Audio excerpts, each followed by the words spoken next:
My childhood friend with autism and I were reborn simultaneously, returning to our teenage years. This time, Zhuangzi let go of my hand and clumsily bought flowers for Sangshu, the sunshine of his life, all because Sangshu loved teasing him with risque jokes. Suddenly, he had an epiphany and felt like he was cured. In my past life, I spent over a decade caring for him with devotion, finally teaching him how to express his likes and dislikes.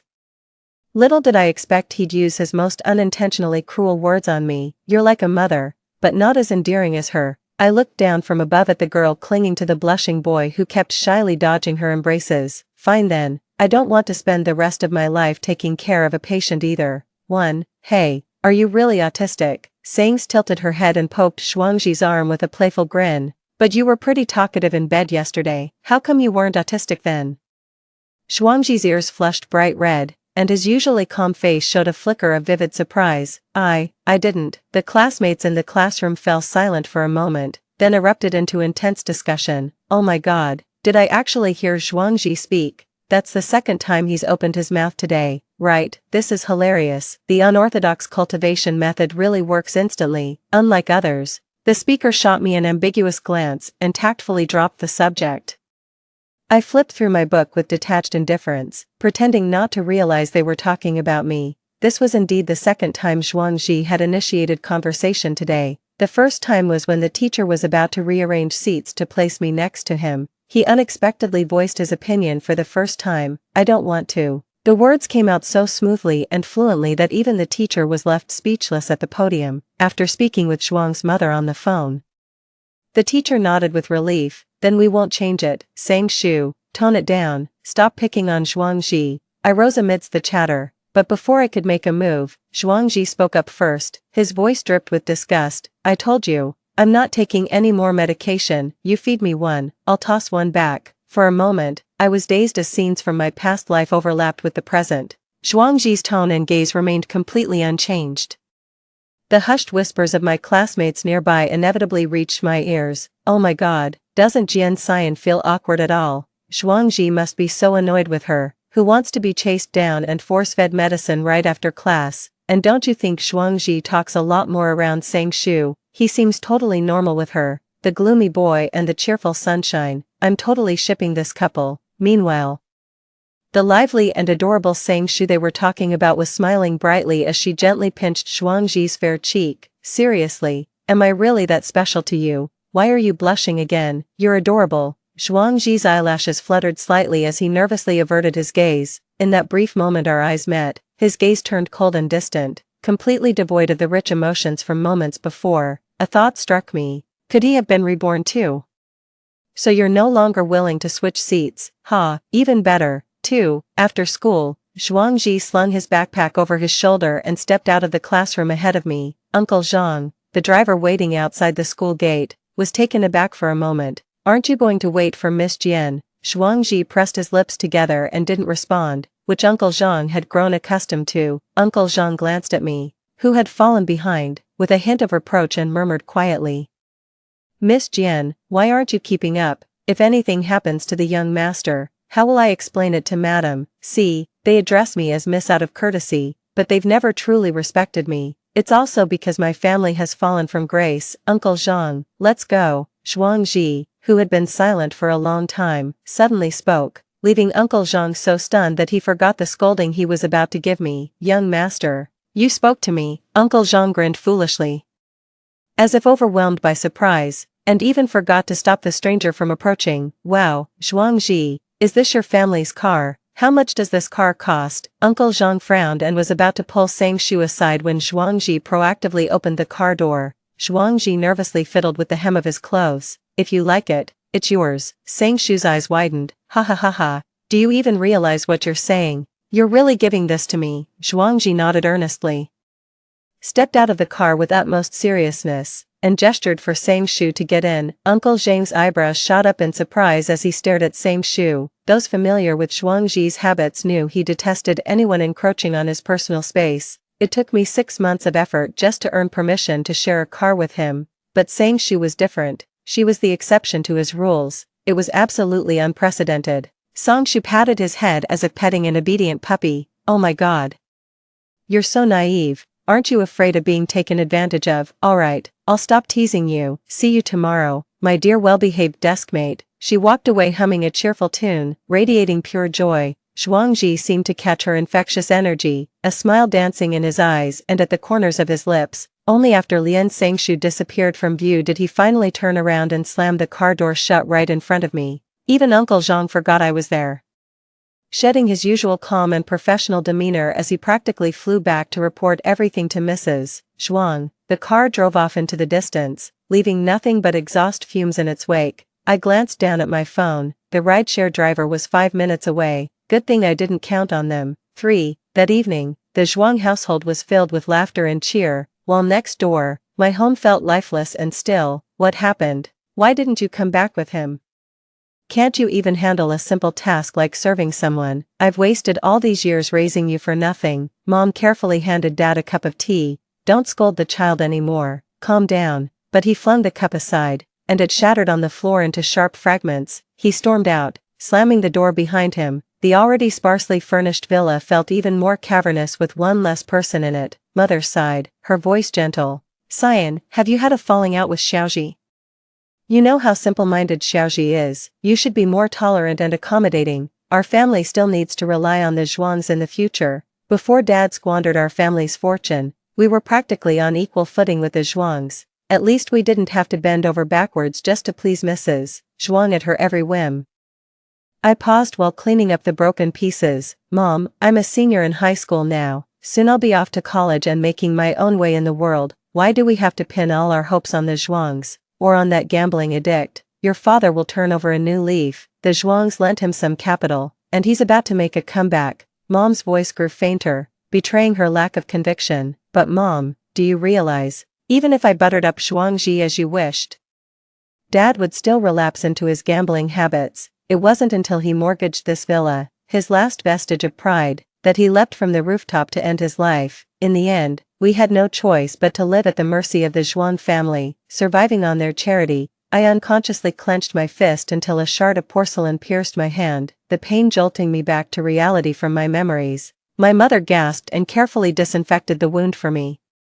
A message from Zhuangzi also came through on WeChat. Yuri, disgusting and annoying. Don't follow me anymore. People with autism often struggle with social cues, speaking bluntly without considering others' feelings. In my past life, I spent over a decade with Zhuangzi, painstakingly teaching him how to express dislike with kindness, instead of resorting to hitting, smashing, throwing things, or verbal abuse. Zhuangzi was a slow learner, but he was making progress. When his mother handed him the calming milk, he finally stopped knocking the cup over in frustration and calmly said, I don't like it. His mother was overjoyed to tears, and I couldn't help but smile. Even hidden beneath long sleeves, the scar from the scalding hot water remained, a permanent mark that would never fade. I lowered my eyes and sent the message, alright. 4. The next day at school, my father dragged me by my clothes to the Zhuang family's doorstep. A sycophantic smile still plastered on his face. Is Xiaoji still here? Hasn't he left yet? The Zhuang family's butler gave him a dismissive glance. The young master left long ago. Madam said Miss Jian should go to school by herself from now on. The butler offered an apologetic smile. You know how our young master is. His emotions are rather fragile. Dad's face stiffened for a moment, shooting me a sharp glare. I ignored him, dodged his raised hand, and headed to school as if nothing had happened. As soon as I entered the classroom, I saw Zhuangzi and Sangshu leaning close together while having breakfast. Ah Ji, I don't have an appetite, I just want a taste of you. By the way, why aren't you eating the sausage? Oh, I remember now, you've got your own, don't you? Zhuangzi, who had been eating primly in small bites, suddenly flushed bright red and stammered, Don't talk nonsense. A close friend of Sangshu burst out laughing.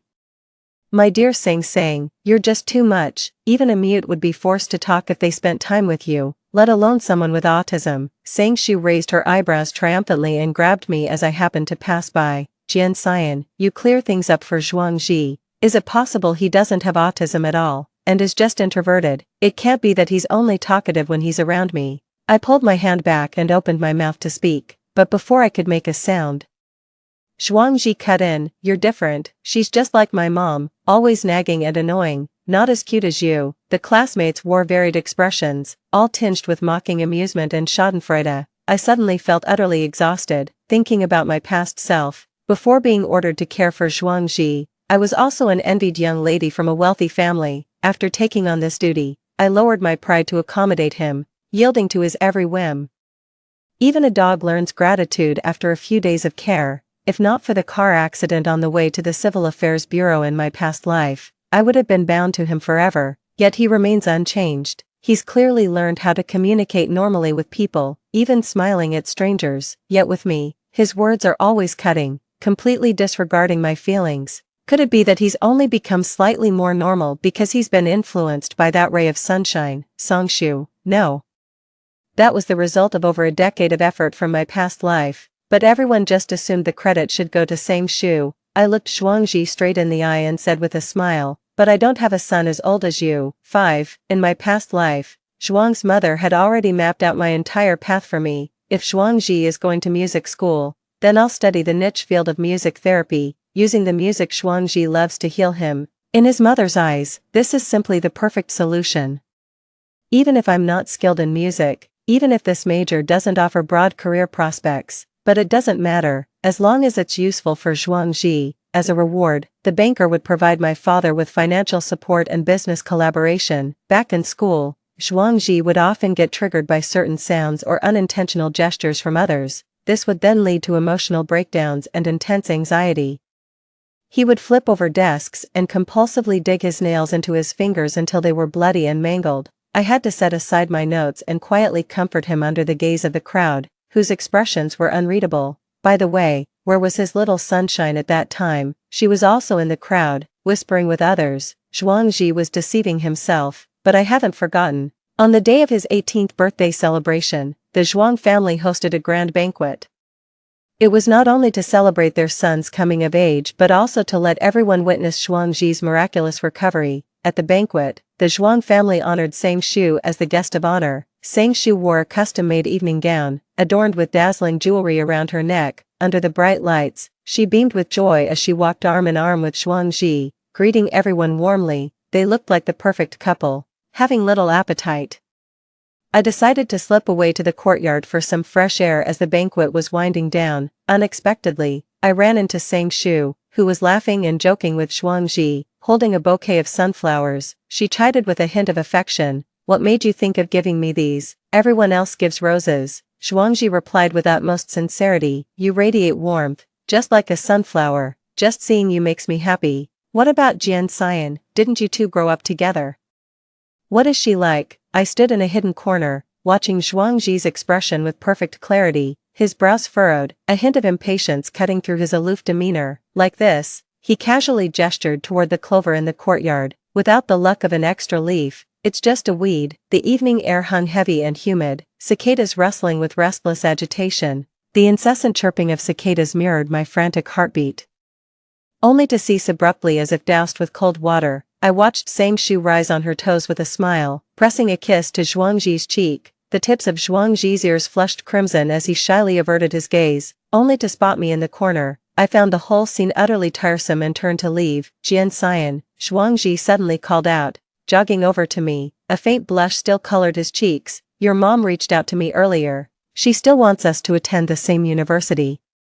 "My mother is worrying for nothing. Compared to me, Songshu is clearly a much better match for you." Zhuangzi frowned, "But I told my mother, you're the only one I want." I looked up in surprise. Zhuangzi turned away. "I look awful when I'm sick, so that's how it is. That's why it had to be you." He saves his best self for Songshu, only letting his out-of-control, volatile side hurt me. I have to follow him around like a nanny, making sure he takes his medicine on time even if he resents me for it. I cater to his emotions and always put him first in everything. This is something that delicate, sunshiny types simply can't handle. Songshu was calling to him from afar, her voice dripping with sweetness. "Hurry up, Aji, I'll take you to do what you love." Yet he remained motionless. I knew he wanted to hear my reassurance. It wasn't that he failed to see my kindness, he simply took it all for granted.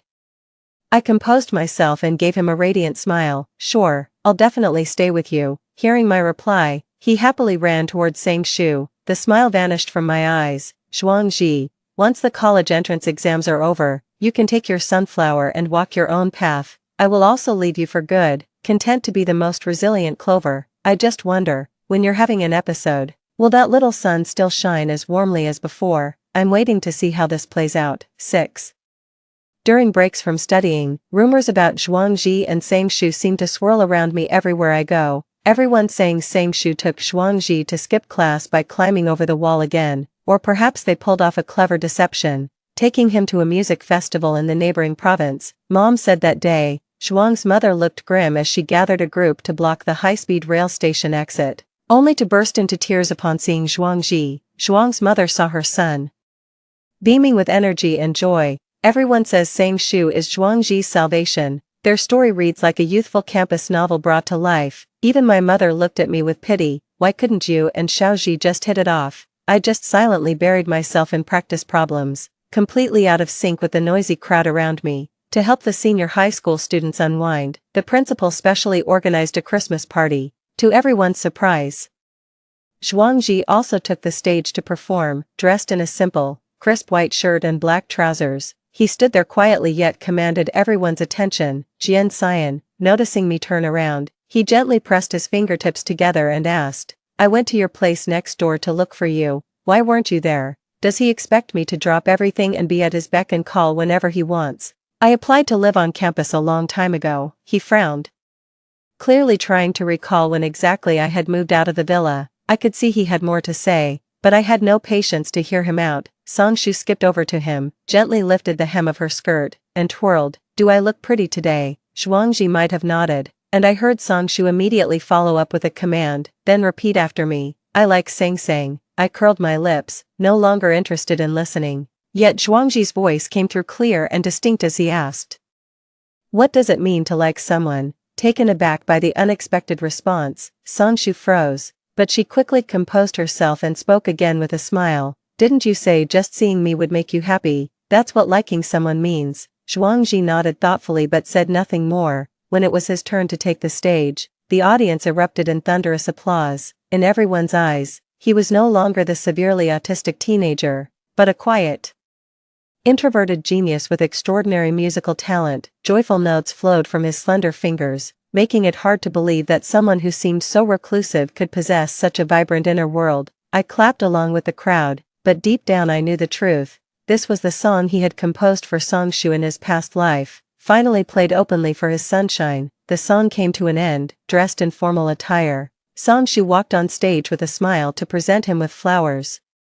No one could help but praise them as the perfect couple. A classmate let out an excited whistle, and the rowdy cheers nearly blew the roof off the auditorium. I quietly slipped away and stood in the hallway, taking a deep breath. I also received a reply from Mom on WeChat. I've decided to divorce your dad, Xian. I will never hold you back. 7. Zhuangzi still plans to apply to the music conservatory at University A. He was practicing in the music room, and Sangshu followed along with a textbook, pretending to study. During the break, I happened to pass by the music room. A chaotic jumble of ding-dong music could be heard from inside. Sangshu sat on the piano bench, laughing as she played random notes, while Zhuangzi stood quietly beside her, occasionally reaching out to guide her hand placement. It suddenly occurred to me that in my past life, I had also played the piano in front of Zhuangzi. Although music therapy wasn't my preferred field of study, I was fiercely competitive and always strived to be the best at everything I did. I practiced over and over in private, and only when my teacher praised my performance as flawless did I finally drag Zhuangzi to the piano room. I had barely played a few notes when he said with restrained impatience, "That sounds awful. Stop butchering my piano. My musical skills truly pale in comparison to a genius's." Only now do I realize that whether the music sounds unpleasant or not simply depends on who's playing it. I was about to look away when I noticed Zhuangzi's fingers fidgeting restlessly. Having known him for years, I could instantly tell this was his telltale sign of anxiety. What's he so anxious about? I should take my medicine now. He spun around abruptly, rummaging through his backpack for the medicine box, only to have it deftly snatched away by Sangshu the next second. Aji. Cradling Zhuangzi's face in her hands, she said earnestly, "I'm different from others. I won't force you to do anything you're uncomfortable with. Besides, you're not even sick. You don't need to take any medicine." She took Zhuangzi's hand, and together they threw the medicine into the trash can. "Come on, let's say goodbye to the past." Zhuangzi obediently mimicked Sangshu's movements and high-fived her in celebration. It was as if a weight had been lifted off their shoulders, and their expressions seemed much more relaxed. I quickly walked away, unwilling to look any longer. During the quiz on Sunday evening, Zhuangzi and Sangshu made a rare appearance in the classroom. Everyone was taken aback for a moment, then immediately buried themselves in answering the questions. The exam was quite challenging, and some students were nervously clicking their pen caps out of frustration. The click sound was particularly noticeable in the quiet classroom. Suddenly, without any warning, Zhuangzi flipped over his desk, crouched down, and let out a scream with his hands clutching his head. The area was a mess, and the student in front was grimacing in pain, clutching the lower back where the desk had hit them. What's wrong with him? Is he having a seizure? Oh my god, that's terrifying. Is he going to hit someone? Seems like he's gone mad. Sitting beside him, Sangshu backed away repeatedly as if afraid of being caught in the crossfire. She pressed a hand to her chest, still shaken, her face full of terror. Sangshu, hurry over.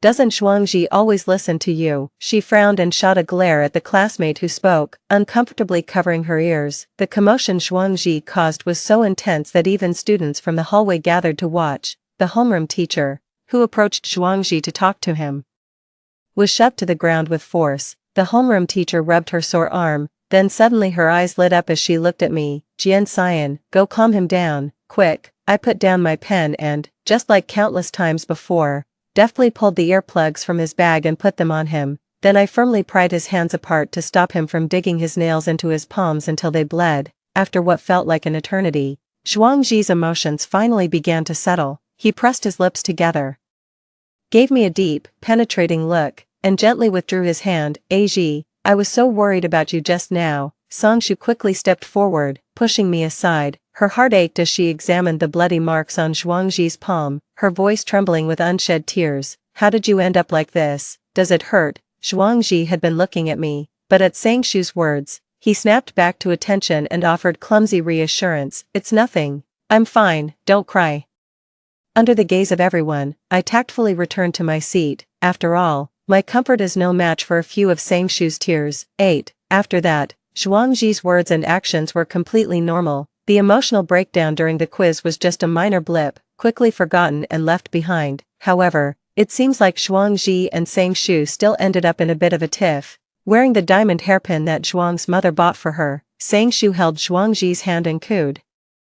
Don't give me the silent treatment. I was just startled that day. Is there anything Jane Xian can do for you that I can't? Zhuangzi lowered his eyelids and remained silent, until he heard her say, I'm so adorable even mosquitoes want a taste. Care to give it a try? He jerked his hand back as if shocked, yet a faint smile crept across his face. During the art exam, the Zhuang family made a grand spectacle of sending Zhuangzi off. Outside the school, a reporter captured the moment Sangshu embraced Zhuangzi to cheer him on, sparking envy among countless netizens. Such a stunning pair, absolutely eye-catching, just like the main couple in a teen romance drama. In the photo, Sangshu beams with a radiant smile while Zhuangzi gazes down at her, his eyes brimming with tenderness. I locked my phone screen and went back to hitting the books. On the day the art school exam results came out, Zhuang's mother specially invited our family over for a visit. She openly praised Sangshu sitting beside her, saying Sang is truly our family's lucky star. Since she came, Aji's illness has been cured, and he even became this year's national top scorer. By the way, about science school this year, father shot me a disappointed glare, then immediately beamed and chimed in, of course, as we agreed earlier, wherever Xiaoji goes, she goes too. Zhuangzi's fingers curled slightly as he suddenly fixed his gaze on me. What major are you applying for? I paused for a moment and replied truthfully, psychology. This is the field that fascinates me the most, and I have no intention of changing my mind for anyone. Upon hearing my response, Zhuangzi first raised his eyebrows in surprise, then a smile crept across his lips. He seemed to be in an even better mood. After dinner, Dad pulled Mr. Zhuang aside to discuss business collaboration. Meanwhile, Mom quietly told me she had already prepared the divorce papers. As I walked through the Zhuang family's courtyard, I faintly heard a coquettish female voice. Congratulations, Aji, would you like a reward? Just like that day, Zhuangzi must have nodded, and then Sangshu abruptly changed the subject, speaking about me with resentment. Jian Xian is so shameless, why does she have to wedge herself between us? And she even said she wants to go to the same university as you. She can't live without me, Zhuangzi stated with certainty. Her family is poor, Taking care of me is her only way to a better life. The blunt words laid bare the struggles of my past life, so in his eyes, all my genuine care was seen as social climbing. My heart skipped a beat, yet all my senses grew numb. Mother halted, her hair falling over her face, obscuring her expression. I took her arm and resolutely walked away from the Zhuang residence. Who said I was going to University A? I'm actually headed to University B, 1,000 miles away from there. 9. The countdown on the blackboard showed the increasingly pressing time, but the anxious atmosphere at school didn't affect Sang Shu and Zhuang Ji, using the overly tense environment's potential impact on Zhuang Ji's emotions as a reason. Sang Shu had his mother intervene with the school to secure special permission for them to stop attending classes. We buried ourselves in doing practice problems at school. Completing one test paper after another, she took Zhuang Ji bungee jumping, mountain climbing, and scuba diving, recklessly living out her youth. Look, Sang Shu just posted on her social media again. Is she really not worried about failing her college entrance exams? Among the 9 grid photos Sang Shu just posted, one shows her and Zhuang Ji holding hands, smiling and flashing a peace sign at the camera. Caption: The moment I leaped off that high platform, I realized no exam could ever compare to matters of life and death, or the person standing by your side. Why are you even worried about her? The class monitor stretched lazily, his tone dripping with a mix of scorn and envy. She's got the Zhuang family backing her. She'll live comfortably without lifting a finger. The harsh reality was laid bare before us, and everyone sighed in dismay upon hearing it. It wasn't until the day of the college entrance exam that I saw Zhuang Ji again. Unexpectedly, he looked terrible. His face was pale, and he had lost a noticeable amount of weight. His fingers were still twitching involuntarily, yet no one noticed anything unusual about him. Sang Shu said to Zhuang's mother with a reassuring smile, "Auntie, you can set your mind at ease. Since I'm in the same exam hall as Aji, I'll definitely look after him. He's been in good spirits these past few days while staying with me. Aji, don't you think so?" Zhuang Ji, who was mentioned, clutched his pencil case tightly and mumbled a vague response. By sheer coincidence, the 3 of us were assigned to the same examination hall. Sang Shu sat behind Zhuang Ji, while I was seated in a far corner away from them. The exam bell rang. This was the critical moment that would shape their futures. Everyone in the exam hall steadied their nerves, picked up their pens, and began writing with focused determination. Everyone except Sang Shu. She kept flipping through the test papers, the pages rustling loudly with each turn. She must have run into a problem she couldn't solve. Sighing again before nervously twirling her pen, the proctor tapped her desk as a warning. She stuck out her tongue, straightened up, but accidentally knocked her pen to the floor. The pen made a soft clatter as it hit the ground. No one expected Zhuang Ji to lose his cool over something like this. His jaw was clenched tight, his face drained of all color, with cold sweat beading on his forehead. After crumpling his own test paper into a ball, he uncontrollably overturned Sang Shu's desk. "You're so annoying." He stomped on Sang Shu's paper in a fit of rage, his hands trembling uncontrollably. "Are you out of your mind?" Sang Shu's eyes widened in disbelief. "If you're going to have an episode, have it. But why drag me into this now?" Sensing the situation was getting out of hand, the proctor promptly called for assistance to escort both of them out. Even after they had moved some distance away, I could still faintly hear Sang Shu's shrill curses. After quickly tidying up the mess on the floor, the proctor cleared his throat. "Focus on your exams, everyone. Don't let outside distractions get to you." The absurdity of it all felt magnified. I never imagined Zhuang Ji's mental state was so fragile he couldn't even make it through an exam. Staring at the test paper in front of me, I pushed aside my scattered thoughts. Their exams were over, but mine weren't. For the next few days, neither Zhuang Ji nor Sang Shu showed up at the exam hall. Without their distractions, my thought process flowed much more smoothly. As I capped my pen and stepped out of the exam room, I saw my mom waving at me with a smile. She held the bright red divorce certificate in her hand. We all changed our own destinies. 10. On moving day, Dad still didn't show up, probably busy with his big business deal. Unlike the quiet emptiness at our place, the neighbors were having a lively gathering. Sang Shu pleaded with Zhuang's mother in a tearful voice, "Auntie, please send Aji and me to study abroad together. Our college entrance exam results are void now.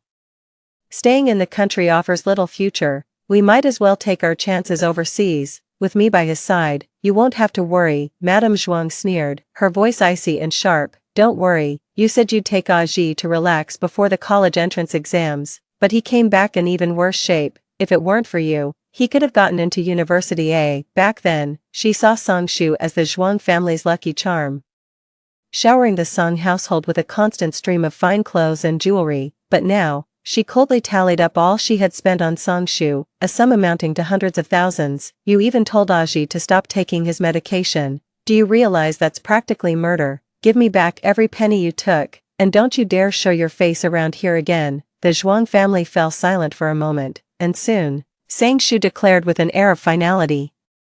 You can't make me leave, I'm pregnant. My mother shot me a stunned look, and my own eyebrows twitched in surprise. I suddenly recalled the ambiguous words Sang Shu had spoken on the day of Zhuangji's coming-of-age ceremony. So this is what they call a reward. The Zhuang household fell into a deathly silence. Then came Madame Zhuang's explosive outburst of curses, along with Sang Shu's helpless sobbing. The commotion next door was so loud we couldn't help but catch most of it.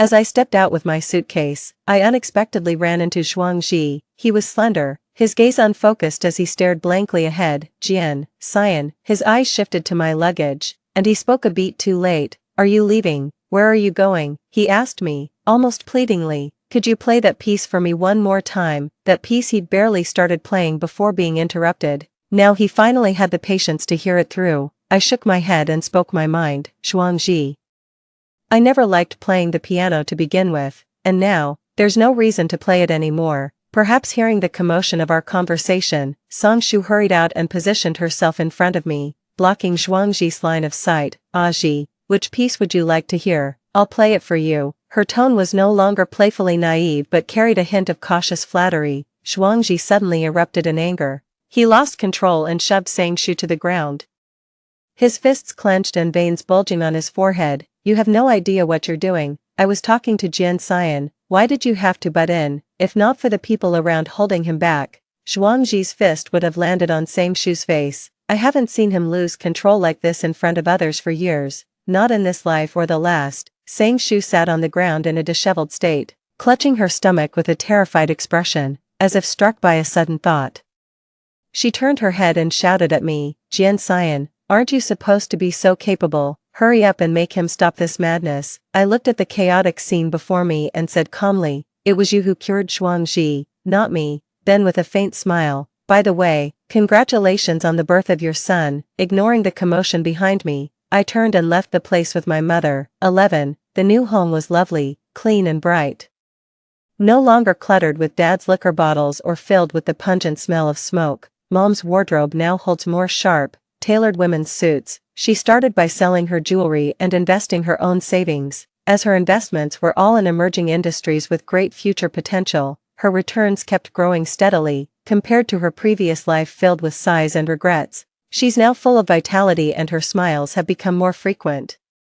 When she received the call from University B's admissions office, she immediately pulled me into a tight hug. Cyan, you're absolutely amazing. The homeroom teacher also called to congratulate me, saying cheerfully, Jian Cyan, you're this year's city top scorer. You've really made our school proud. I expect the media will come to interview you soon, so make sure you're prepared. My hard work paid off, and I happily replied to the messages on my phone. My classmates all congratulated me, but there was a solemn tone mixed in with their words. I'm not going to a university anymore.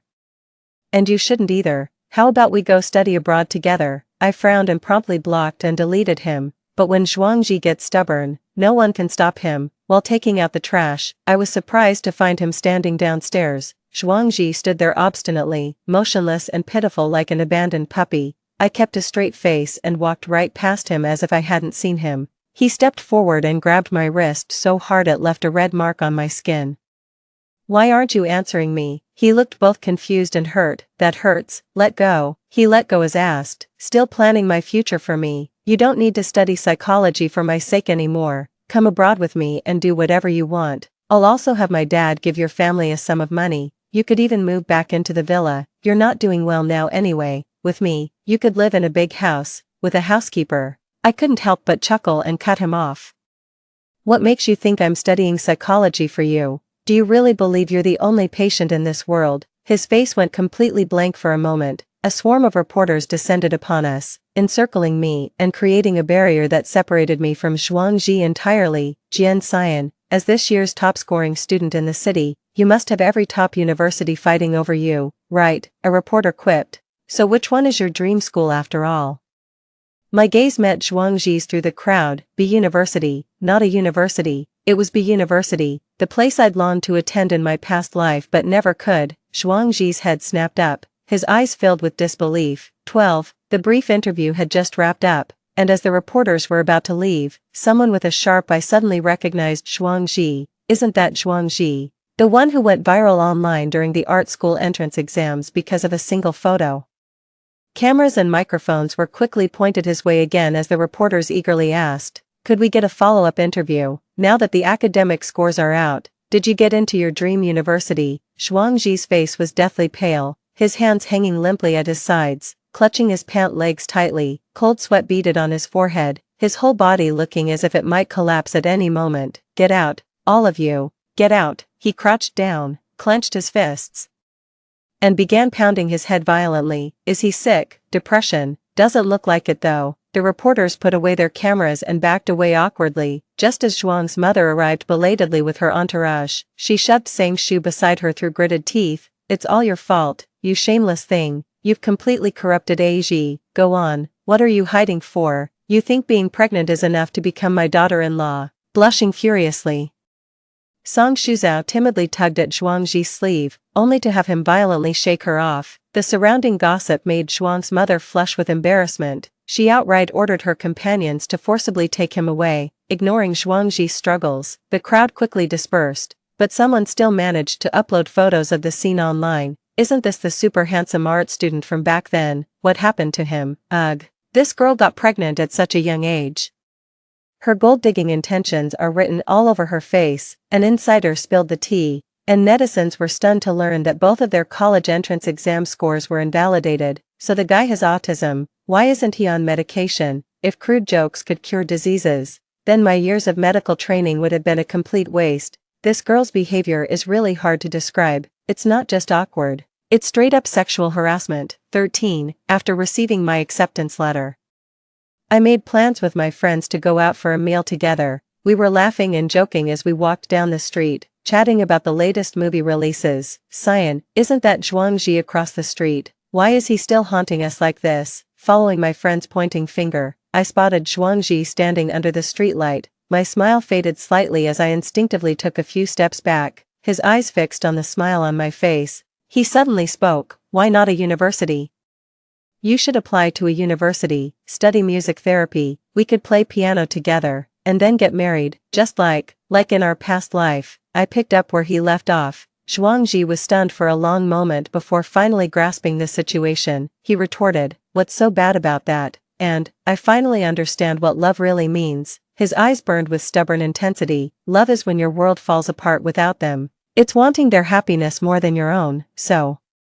"Jian Cyan, I'm in love with you," I scoffed. "But Zhuangzi, even if I were to live a second life, what makes you think I'd still revolve around you? Besides, haven't you noticed, I'm doing so much better without you. My life now is 10,000 times better than before, better than any past life I could have imagined. You used to think I was lifeless and dull, now I'll tell you why." I looked Zhuangzi straight in the eyes, enunciating each word slowly and deliberately.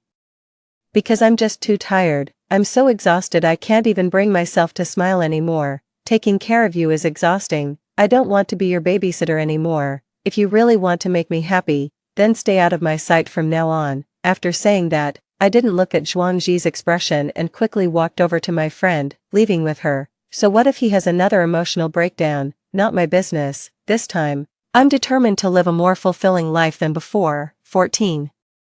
After I went north for studies, Mom also expanded her career to City B. Besides regular classroom learning, I also volunteer with classmates at special education institutions. This place is home not only to children with autism, but also many others with disabilities and psychological challenges. They are all a group that needs care and compassion. I don't want to. Sometimes when chatting with classmates, I'd still hear bits of gossip about the Zhuang family from them.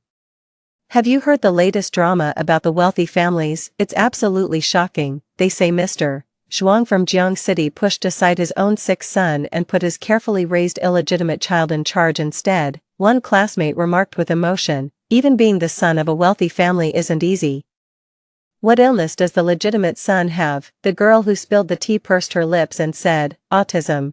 But he got a girl pregnant at such a young age, and the child was born with health issues. No amount of money can easily fix that. Shoo, look at the person up ahead. I think that's someone from the Zhuang family. This is the top-ranked special education institution in the country, so it makes sense they'd be here. I looked up and saw Mrs. Zhuang and Sang Shu, both wearing masks and fully covered up. Mrs. Zhuang had lost her usual grace and composure, and her carefully maintained hair was now streaked with silver, making her look noticeably older. Sang Shu looked even more disheveled. She was harshly trying to soothe the child in her arms, with creases on her forehead from constant frowning. Though only 20 and in the prime of youth, she showed none of a young woman's liveliness, only an air of weariness.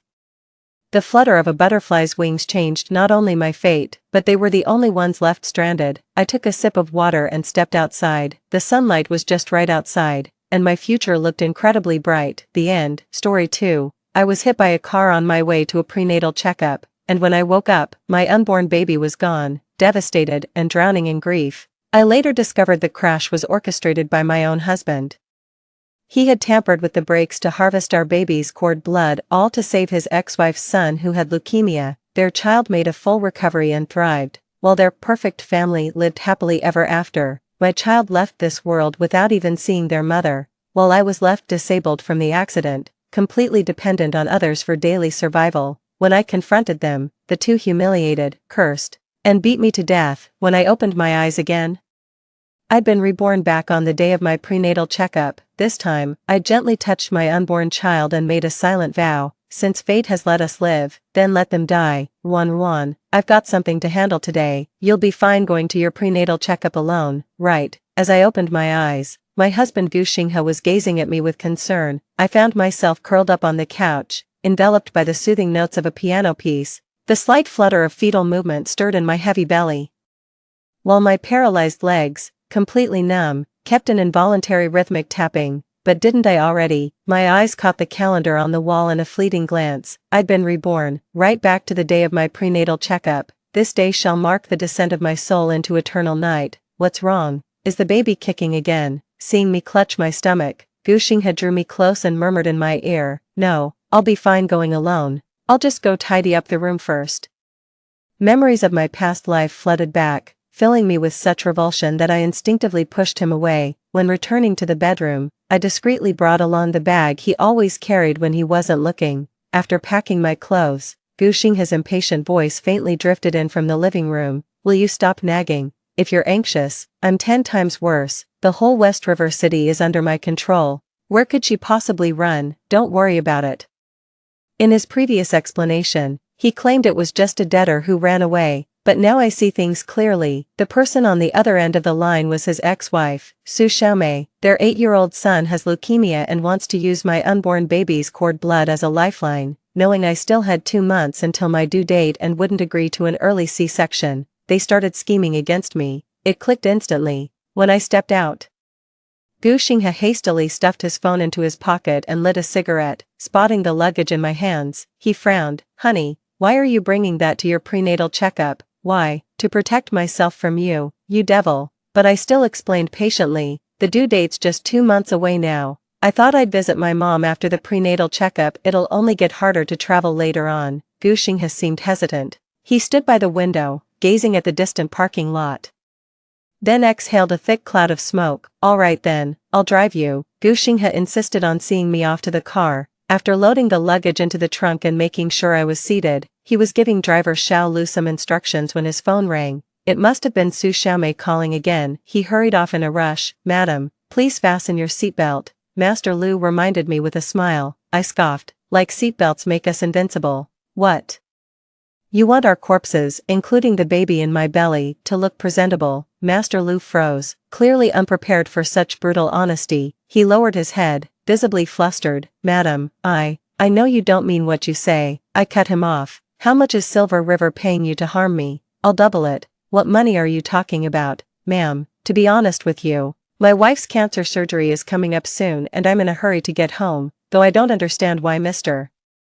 Gu specifically told me to drive faster. I believe nothing's more important than getting you and the young master home safely. Master Lu came from the countryside, an honest, decent man. He was wringing his hands, and didn't seem to be lying. Memories of my past life involuntarily flooded my mind. The car lost control during the turn. Master Lu desperately pulled the handbrake, causing a rollover and rear-end collision. He died instantly, while I was left disabled. During the inspection, they found the braking system had malfunctioned. Something feels off. This car was just serviced a few days ago. After some digging, I found out Gu Xinghe had tampered with it. While auditing the accounts, I discovered Gu Xing gave Master Lu's wife a substantial condolence payment. That's why I've always believed Master Lu intended his death to secure medical funds for his wife. Only now do I understand. He was fooled by Gu Xinghe too. Gu Xinghe really went all out to keep his own hands clean. He didn't hesitate to stage a car accident at the expense of innocent people. With that thought, I slipped the bank card into Master Lu's pocket. There's $500,000 in here. No need to see me off. Go home to your wife. She needs you right now. Just keep this between us. That's all I ask. Master Lu flat out refused to take it. I shoved the bank card into his pocket and practically pushed him out of the car. He knocked on the car window, eyes glistening with tears. Madam, you're a good soul.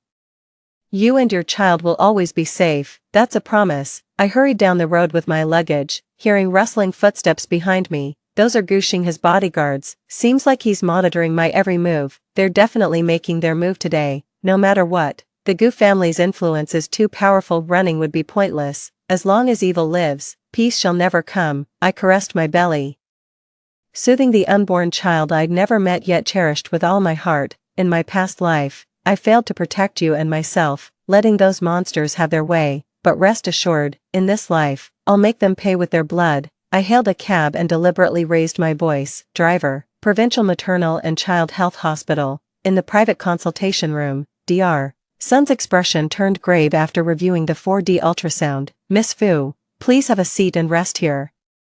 I'll be back shortly. He handed me a glass of water thoughtfully as he spoke. I took a small sip. After he left, I spat the water back into the glass. I frantically rinsed my mouth with mineral water, then poured it all on the balcony plants. Last life I was betrayed by those closest to me. This time I trust no one. I sent the secretly recorded 4D ultrasound to my sister. She's also an outstanding obstetrician. Sis, the baby's perfectly fine. What's wrong? Just as I thought. Dr. Sun was bribed.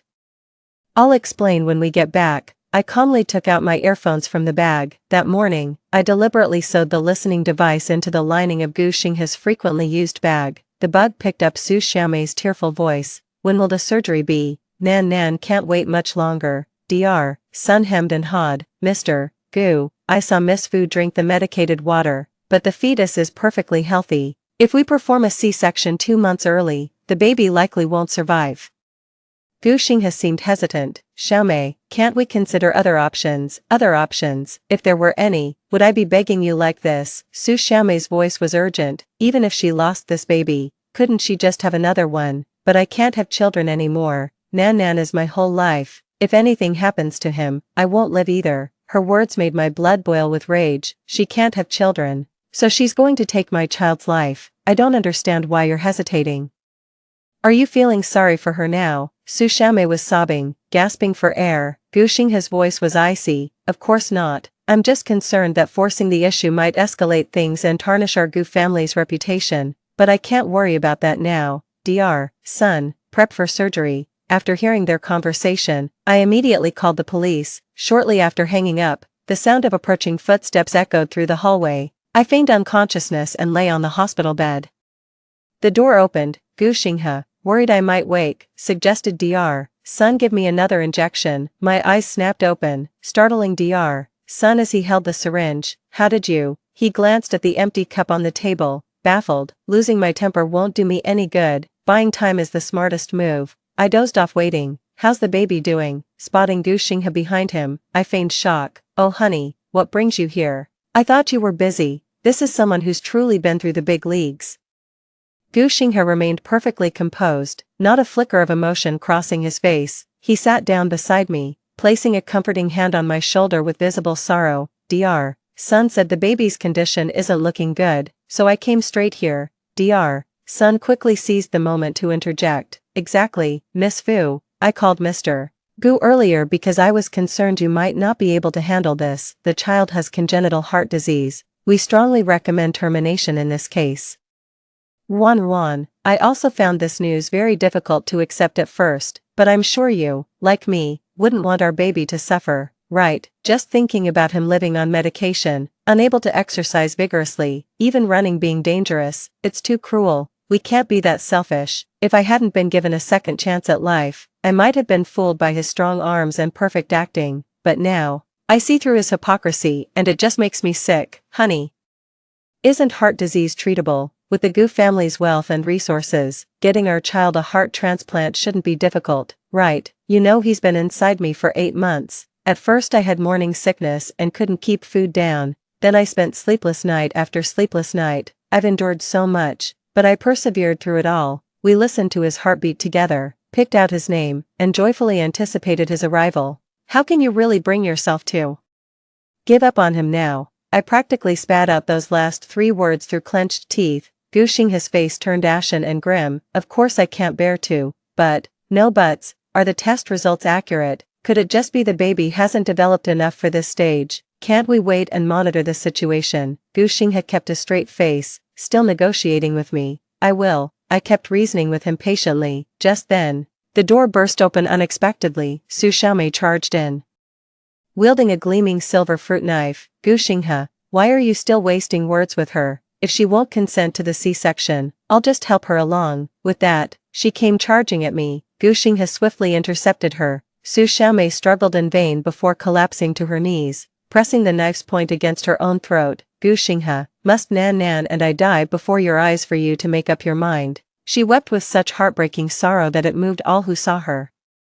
Deeply affected, Gu Xinghe helped Su Xiaomei to her feet. In his eyes, Su Xiaomei was a devoted mother, but I knew she was selfish and cruel to the core. After they murdered my child, I confronted them when the truth came out. She slapped me hard and sneered, my son is the Gu family's firstborn heir. That bastard of yours was just a vessel to prolong his life. Fearing I'd cause trouble, she and Gu Xinghe pushed me down the stairs to my death. But judging by Gu Xinghe's current demeanor, he won't let her act recklessly. I withdrew my hand from the bag where I'd been reaching for a switchblade, pretending to be frightened as I hid behind Gu Xinghe. Honey, what's she talking about? Gu Xinghe noticed faint streaks of blood on Su Xiaomei's neck. Flustered, he grabbed my wrist with a sudden twist. Be reasonable, Wan, we really can't keep this child. We'll have others. No, I won't allow it. I sank my teeth into his hand with all my might. Gu Xinghe tensed up in pain but held firm, shooting Dr. Son a meaningful glance. Quit standing there, hurry. Seeing this, Su Xiaomei rose to lend a hand. Several people pinned me down with brute force. Just as the sedative needle was about to pierce my skin, the police arrived. Barefoot, I rushed to them, pointing at the people inside the room with tearful accusations. They tried to murder me and my unborn child. Inside the police station, the forensic officer handed me the test results. Ms. Fu.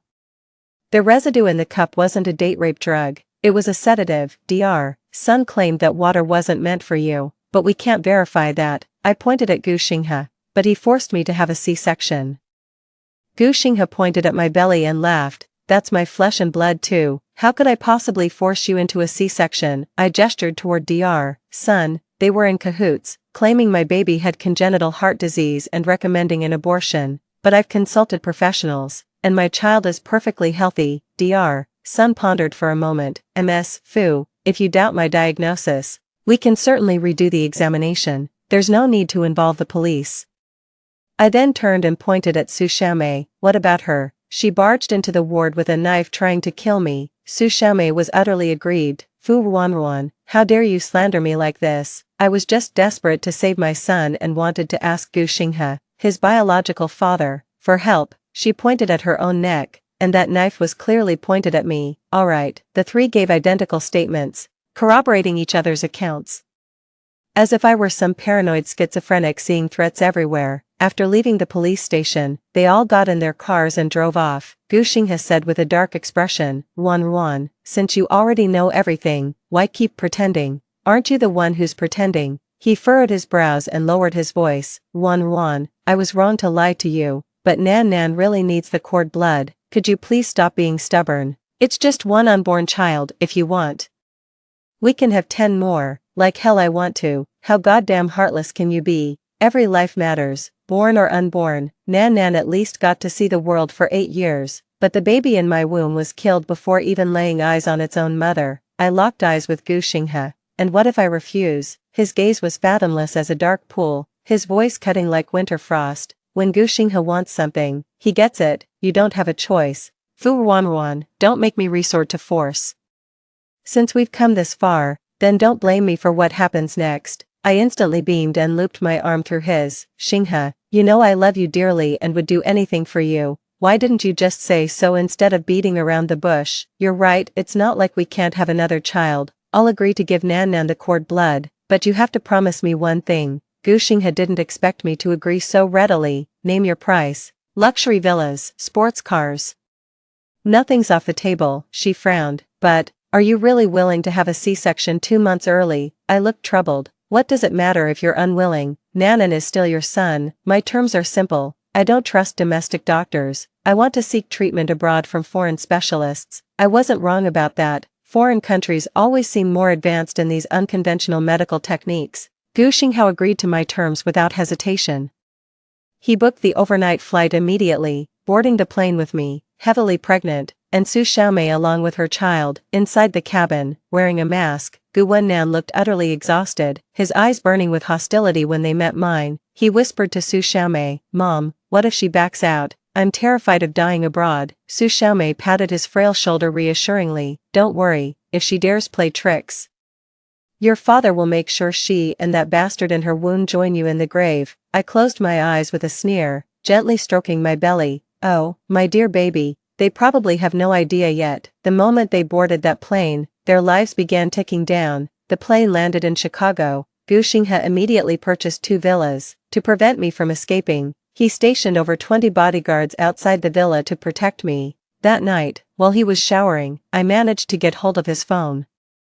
It showed his chat history with Su Xiaomei. Su Xiaomei, Xinghe, once we've collected the cord blood, we're getting back together, no matter how much she protests. Gu Xinghe, obviously, if it weren't to save Nan Nan, why would I have fake divorced you to marry her? No wonder Su Xiaomei called my child a medical instrument for saving lives. Back when they were fighting, Gu Xinghe pursued me under the pretense of being single just to spite her. He refused to hold our wedding ceremony, citing that his father had passed away less than 3 years prior. After learning I was pregnant, he suddenly vanished. Soon after, he confessed he was still married. For our child's sake, I accompanied him to finalize his divorce before we registered our own marriage. It turned out Nanan had already been diagnosed with leukemia at that time. Keep scrolling down, she won't get the chance to make a scene anymore. Didn't you volunteer to come abroad, then stay here forever? So Gu Xinghe readily agreed to my overseas trip because he never intended to let me return. With a cold smirk, I changed his scheduled expert call to my brother-in-law Chihi's number. Then I sent a message to my younger sister Fu Rongrong. Ready for this? My sister replied almost instantly. Sis, let's do this. My faint smile reflected on the darkened phone screen. Alright, the show's about to begin. Gu Wennan's condition has worsened. The surgery was moved up a few days ahead of schedule. I suggested going out for a walk. Gu Xinghe firmly refused, worried that any mishap could ruin the whole plan. I pouted with wounded pride. I want to buy some clothes for the baby. His expression remained unchanged. With a trembling voice, I stroked my belly. If we really lose the baby, just think how heartbroken he'd be knowing his own father wouldn't even buy him clothes. What if he comes looking for you someday? What? I whispered while blowing air behind his ear.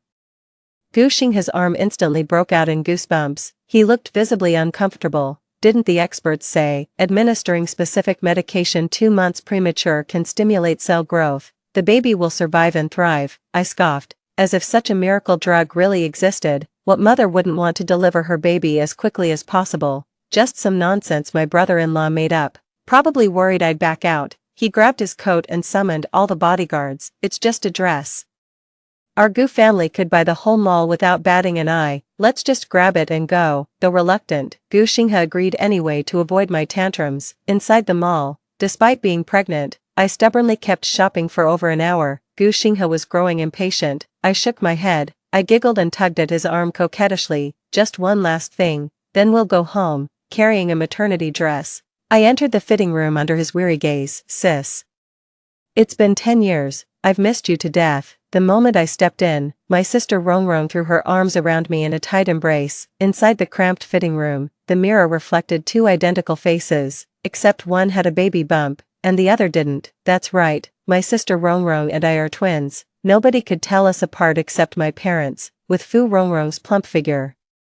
She looked exactly like my pregnant self. Gu Xinghe knew I had a biological sister living abroad, but I never told him we were identical twins. Didn't he secretly swap my baby in our past life? This time, I'll give him a taste of his own medicine. Rongrong, aren't you the least bit suspicious about my rebirth? Fu Rongrong quickly applied my makeup and strapped on the fake pregnancy belly. Sis, the day you died, I had a dream. I dreamed Gu Xinghe tampered with the brakes, causing your sudden car crash. They didn't rush to operate on your bloodied body, just hurried to cut the baby out first. Later, when you were helpless in that wheelchair, that bastard couple pushed you down the stairs. Your blood and your nephew stained the entire dream crimson. We were all weeping, yet they stood there laughing. Fu Rongrong gritted her teeth. That bastard and his whore, murderers, the lot of them, they deserve to die. Yet I couldn't shake my concern for her and Chi-He. Fu Rongrong grasped my hand. Sis, we're not afraid. In America, anything can be justified in the name of freedom. The day of the surgery, I was wheeled into the delivery room. Su Xiaomei let out a relieved sigh, linking arms with Gu Xinghe as she sneered. Fu Wanwan really does love you. Shame about her dim wits, and you're heartless enough not to feel sorry for her. She's just a plaything. How could she ever compare to you?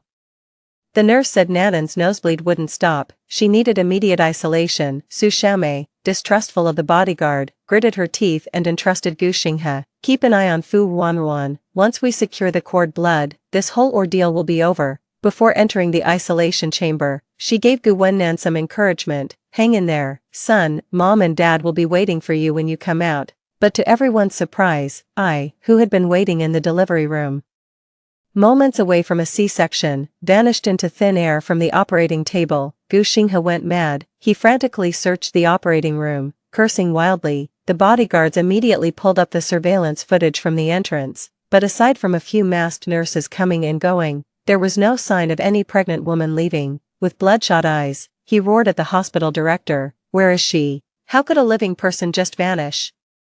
The dean couldn't make sense of his outburst and called the police directly. This surgery was conducted confidentially across departments to begin with. He'd promised the specialists complete discretion. Officially it was labeled as routine bone marrow donation, but in reality, it involved umbilical cord blood treatment. But Su Xiaomei kept sobbing and begging Gu Xinghe to find someone. Gu Xinghe had no choice but to confess everything. The dean muttered something, and the interpreter explained.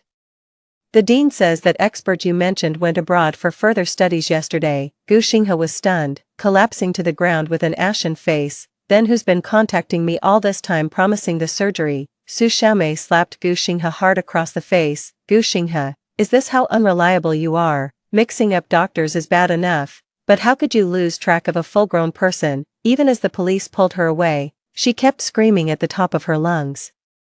Nanan's already in the isolation ward. If we can't find Fu Wanwan, he won't make it. He won't make it. Gu Xinghe clutched his swollen face in panic and grabbed the officer's arm. My wife vanished without a trace in this hospital. She's pregnant. You've got to help me find her. Officers combed every department inch by inch, but came up empty-handed. Gu Xinghe was ready to tear up the delivery room floorboard by board. Little did they know. Fu Rongrong removed her fake pregnancy belly after entering the OR and strutted out in nurse scrubs. She just walked in and started complaining to me about how unbearably stuffy this fake pregnancy belly is. Soon after, my brother-in-law Chiha returned carrying several bags of groceries. He tossed the snapped phone card into the trash and rolled up his sleeves to start prepping the vegetables. Didn't sis say she was craving hot pot? We're having it for lunch. This kind of surgery was already ethically questionable, and the police were at a dead end. Since I couldn't go out, Fu Rongrong took an extended leave to stay with me. Weeks passed, and everything was fine on my end. But then, on the other end of the wiretap, Gu Xinghe and Su Xiaomei were locked in a heated argument. This is all your fault. You had to listen to her and come to America. It's been a whole week and we still can't find her. What are we going to do about Nan? And you call yourself the CEO of Gu Corporation? Can't even handle such a simple matter properly. How embarrassing. Gu Xinghe was growing impatient. Could you stop dawdling? Who knows how she just vanished into thin air? You're embarrassing me. Isn't your screaming and shouting way more humiliating? Even at her worst, Fu Ruanruan would never act like a shrew like you. Enraged, Su Xiaomei started fighting with him. Cut the crazy act, will you? A sharp slap rang out as Su Xiaomei burst into loud sobs. Gu Xinghe, are you even human? How dare you hit me? Now you remember how wonderful she was. Huh, fine, go find her then, bring my son back to life, and I'll get out of your way. Gu Xinghe remained silent for a long while. The sound of tearing fabric echoed moments later. A wiretap. He sneered into the receiver, his voice dripping with malice. Fu Ruanruan, you're listening, aren't you? Playing games with me? Heh, you've got some nerve. You want to find out what happens to people who mess with me? I know you never left the country. Your due date's in what? A month. Keep hiding. Have your bastard child in secret. Just pray I don't find you. A screeching burst of static followed. Furong covered her ears with a frown. Sis, Gu Wennan won't last a month. Dragging this out will finish him for sure. But what about Gu Xinghe? He'll move heaven and earth to find us. I'm afraid he might hurt you and my nephew. I glanced at the gun on the wall and smiled. See, he brought this on himself, didn't he? Gu Wennan died 3 days before the due date. He learned the news at the hospital. They say he kept bleeding from the nose until the end, murmuring weakly, I'll never trust you people again. Su Xiaomei fainted on the spot. Gu Xinghe smashed the door glass with one punch. Fu Rongrong helped me prepare the delivery essentials. Sis, he's got people in every hospital. I heard Gu Xinghe's already searching the next block over. It's just a matter of days now. Sensing my anxiety, she picked up a tiny outfit and held it against my belly. Don't worry, sweetheart. Auntie would lay down her life to protect you and your mom. The moment our words faded, the landline rang in the house. It was Gu Xinghe calling. His voice was hoarse. Fu Ruanruan is your twin sister, right? You two pulled off this identity switch pretty well. Didn't you? Tell me where you live. I know this was all her idea. I don't blame you, but she killed my son, and I need to confront her face to face. Fu Rongrong sneered. Who do you think you are to say you don't blame me? I should be asking why you killed my nephew, yet you have the nerve to question me. Gu Xinghe, if your conscience was eaten by a dog, go bark at the mutt for it. Gu Xinghe's voice trembled. Don't you believe the Gu family will make you pay for this? Shut your trap. Without the old man leaving you the family fortune, you'd be nothing. With your petty mindset and twisted values, you're a disgrace to the Gu name. Fu Rongrong repeated my words verbatim, each sentence striking Gu Xinghe like a dagger to the heart. Nothing infuriated him more than being called a worthless parasite living off the Gu family's wealth. Fine then, start preparing my son's funeral. Fu Rongrong spat out contemptuously. Bring it on, dumbass. The call ended. Fu Rongrong went to check the surveillance cameras installed outside the courtyard again. She clapped her hands. Sis, complete 360-degree coverage within a 100-meter radius. Even so, my sister and brother-in-law took turns keeping vigil. The night before my due date, they arrived. The baby was kicking up a storm, keeping me awake until I finally moved to the living room. The room remained unlit under the dim moonlight. Fu Rongrong and he spotted me emerging. Pressed fingers to their lips in unison, then pointed at the surveillance monitor. On screen, Gu Xinghe and Su Xiaomei had surrounded my courtyard with over a dozen bodyguards. They wore sunglasses and were bundled up head to toe. Then a few men broke the lock and barged in. The door was banging loudly under their pounding. He glanced at me and Fu Rongrong, asking, "Who's there?" "I'm here to take my wife home," I responded. "I'm not going back with you, just leave." Su Xiaomei started hurling insults, trying to provoke me. "You fucking bitch, you killed my son and think you can get away with it. Come out now, or we're coming in." Rongrong Fu's always had a sharp tongue since childhood. With her booming voice, she'd roll up her sleeves and hurl the filthiest insults across the street. Oh wow, calling someone a whore while cozying up with her husband at night. How pathetic can you be? The hell are you barking about? Your son got what he deserved. Go ask the king of hell if you want answers. Su Xiaomei was fuming with rage, gasping for breath. You're the one who deserves to die, not me. What the hell are you standing there for? Break down the door, drag those bitches out. That foul-mouthed whore won't know what hit her when I'm done slapping her senseless. As the door shuddered under violent impacts, we activated the recording and shouted toward the entrance. We're armed, back off if you value your life. One bodyguard hesitated visibly. Mr. Gu, this is literally a home invasion, Su Xiaomei said with sarcasm. Scared? Then piss off, you worthless coward. Gu Xinghe curled his lip. They're just bluffing out of fear. Pull the trigger. Does Fu Ruanruan even have the guts? Bring Fu Ruanruan back today, and I'll buy each of you a villa. The bodyguard's eyes lit up. Instantly energized by the bribe, they began pounding on the door. But they didn't notice Gu Xinghe quietly pulling Su Xiaomei backward. They might actually have pistols. Fu Ruanruan wouldn't dare. But her brother-in-law's unpredictable. If things turn violent later, let's keep our distance. Su Xiaomei's eyes gleamed. True, you're being quite thorough about this. He carefully took down the rifle from the wall. He wiped the barrel while muttering, thoughtful my ass. This is a shotgun, one blast could take out a dozen. Step inside and I'll turn them into ground meat. When they ignored our warnings, we had no choice but to grab our guns and stare grimly into the camera. We were sound asleep when someone started pounding on the door, screaming they'd kill us. I didn't want to do this, but self-defense left me no choice. After a violent impact, the door burst open. Several figures rushed in instantly. His gun roared in his hand. Sparks flew under the dim yellow light. Several bodyguards were blasted backward, instantly collapsing motionless on the ground. The next wave rushing in didn't even have time to react before gunfire dropped them all. The beige floor became a gory mess, drenched in crimson. Gu Xinghe and Su Xiaomei were stunned when they saw over a dozen people drop dead instantly. They collapsed to the ground in unison. He blew smoke from the gun barrel before handing it to me. Sis, I'm leaving these two main courses for you. When disaster strikes, who isn't afraid of death? When I pointed the gun at them, both men recoiled in fear. Su Xiaomei completely lost her earlier bravado. She fell to her knees with a sob. I was wrong. Fu Ruanruan, please spare me. I lost my mind after my son's death. Don't kill me, I beg you. Gu Xinghe forced composure as he stood up. Ruanruan, we're sorry, just let us go. I won't hold those deaths against you. Let's call it even about Nanan's matter. Alright. Wipe the slate clean. He saw me clutching my belly, his voice trembling. Besides, Ruanruan, if you kill me, the child in your belly will be fatherless. Su Xiaomei seemed to have found a weakness. She stood up, shielding Gu Xinghe, and whispered, she can't bring herself to hurt you. Go grab the gun. Gu Xinghe thought I hadn't hurt him. He stood up and started walking, trying to reason with me. Let's talk this through. Okay, put the gun down. I know you can't bring yourself to shoot me. Just when he thought he had me, I pulled the trigger. Bang, the closer, the deadlier.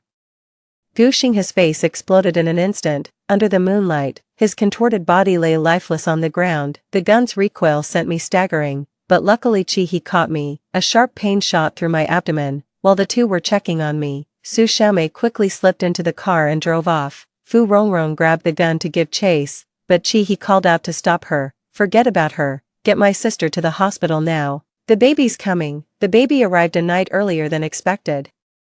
It's a boy. My younger sister and her husband delivered the baby, just like me, full of health and vitality. I didn't give him the name we originally agreed on. Instead, I named him Fuxing. He's a new life, and so am I. Police officers waited outside the delivery room. My sister Rongrong Fu handled all communications with the police. Surveillance footage and eyewitness accounts from neighbors clearly prove their group forcibly entered our residence. Our defensive actions were justified. In the U.S., shooting burglars during home invasions is completely justified. Fu Rongrong still felt unsettled after seeing the police off. What a shame, that woman got away. I patted her shoulder reassuringly. I believe the heavens are keeping her alive to suffer more than death ever could.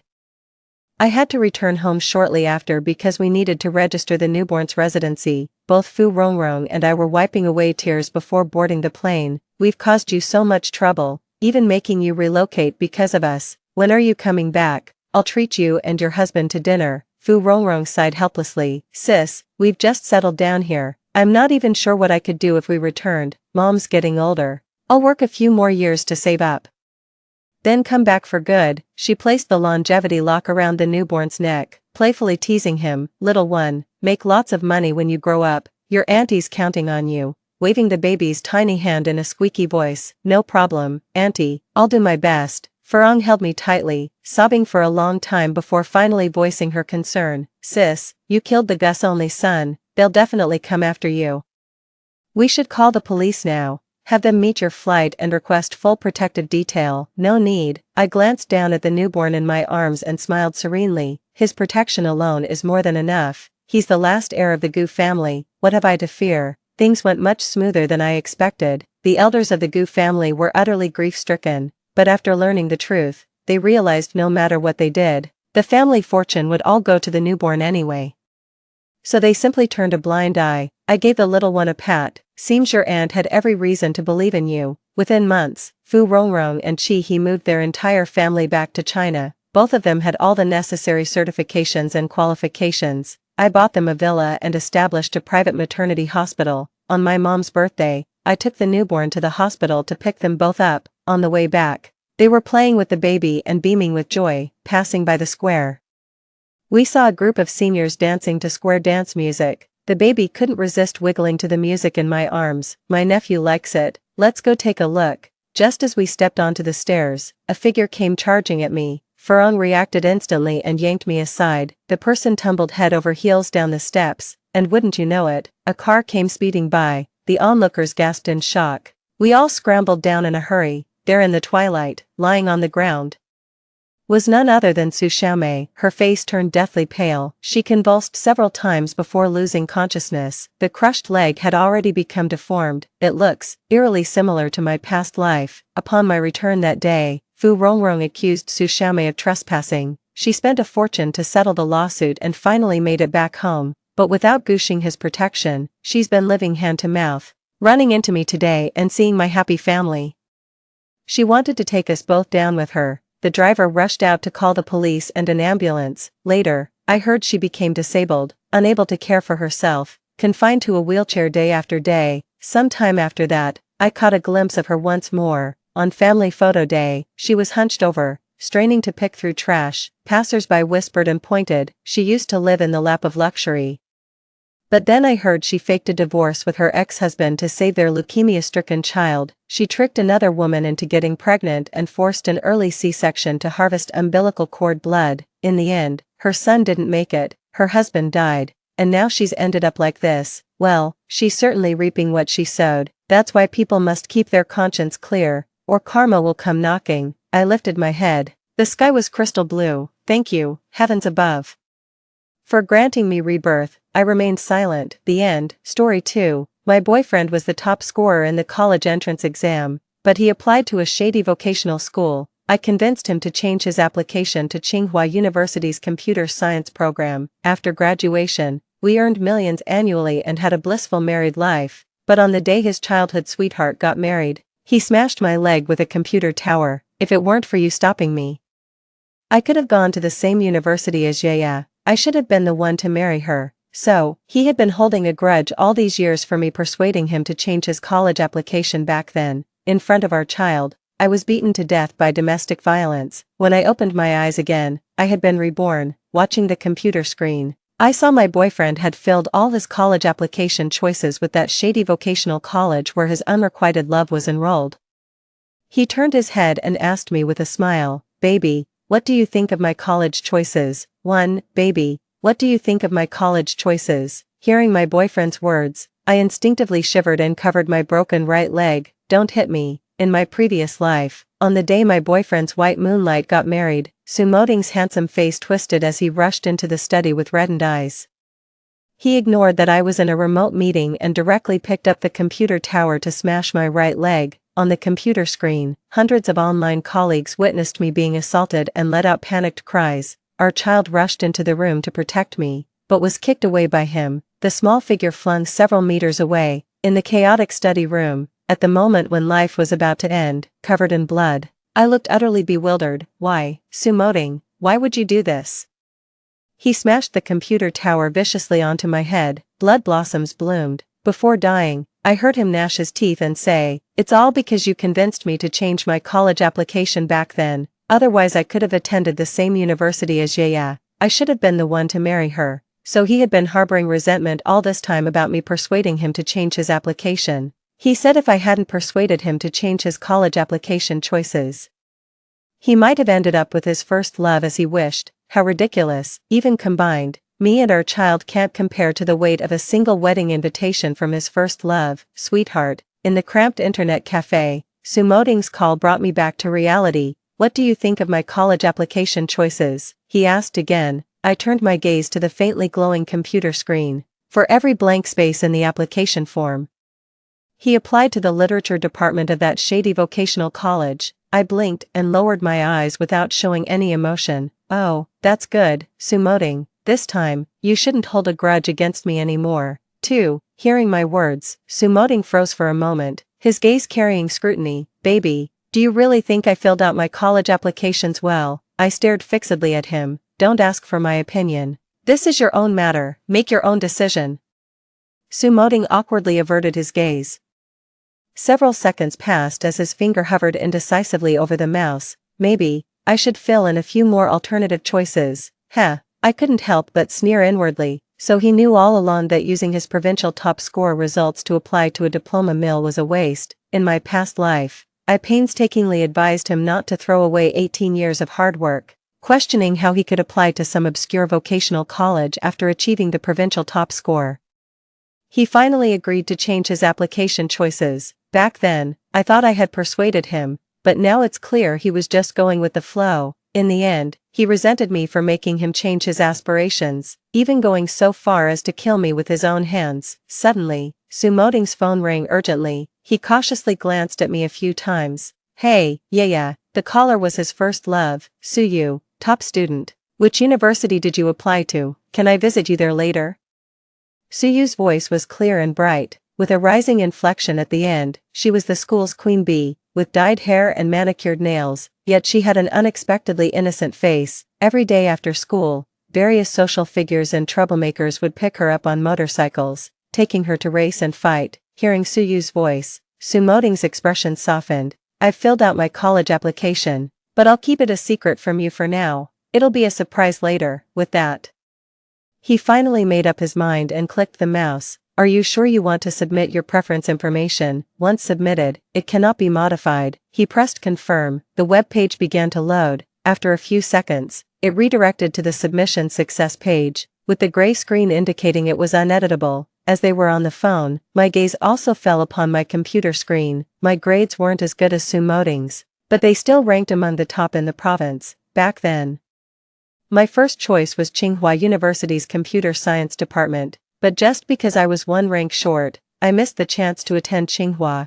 This has been weighing on my mind for years. As someone who's obsessed with prestigious schools, just one spot away, I really can't accept this. This time, if Sumoding doesn't apply for Tsinghua's computer science program again, would I be able to take that admission spot and get into Tsinghua? 3. After submitting my application, I watched as Sumoding hung up the phone. I began to speak. Sumoding, let's break up. Sumoding and I were childhood neighbors, and I thought I knew him well, but it wasn't until my death in my previous life that I realized his true love was Suyu. He only married me because his mother took a fancy to my family's money. Now that I've been reborn, I just want to stay as far away from him as possible. Sumoding widened his eyes. You're willing to break up with me? In his eyes, I had a crush on him for years, and even the confession came from me. I was practically his lapdog. What's there to be reluctant about? Alright, then we're officially over. Under Sumoding's stunned gaze, I decisively picked up my bag and left. From afar, I heard his furious roar. Shinyushi,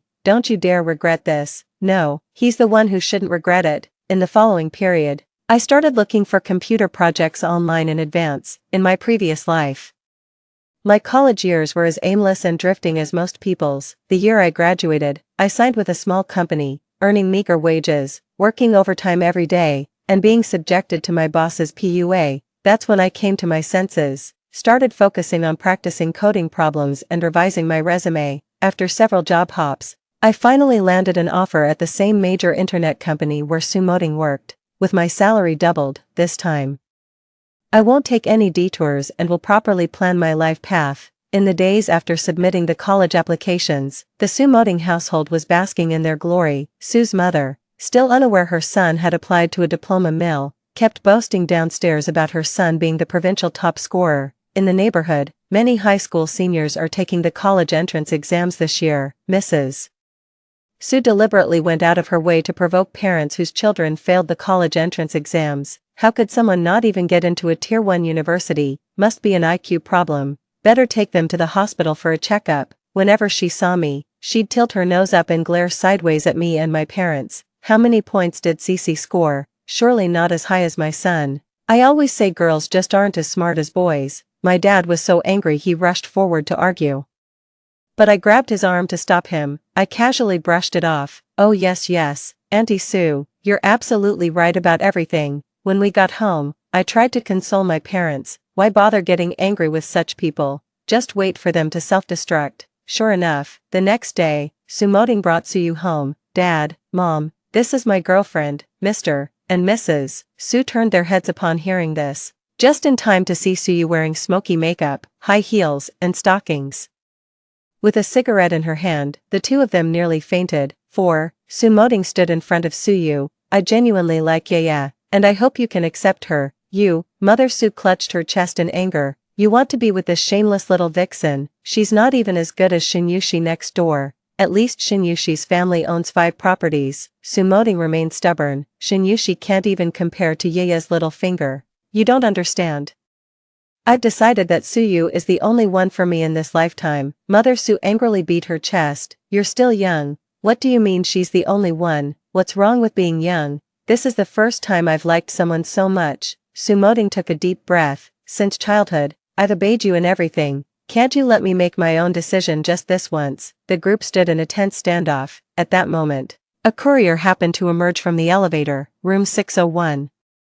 There's a package for you. Mother Su took the document and quickly tore it open. Only a few large characters were written on it. S City Vocational Technical College. To Sumoding. She rolled her eyes and fainted on the spot. When she woke up, this mother in her 50s, who always had to outdo others, burst into loud sobs. You unfilial child, have you gone mad? You didn't apply to Tsinghua, you enrolled in some no-name college. Son, you're going to be the death of me. 5.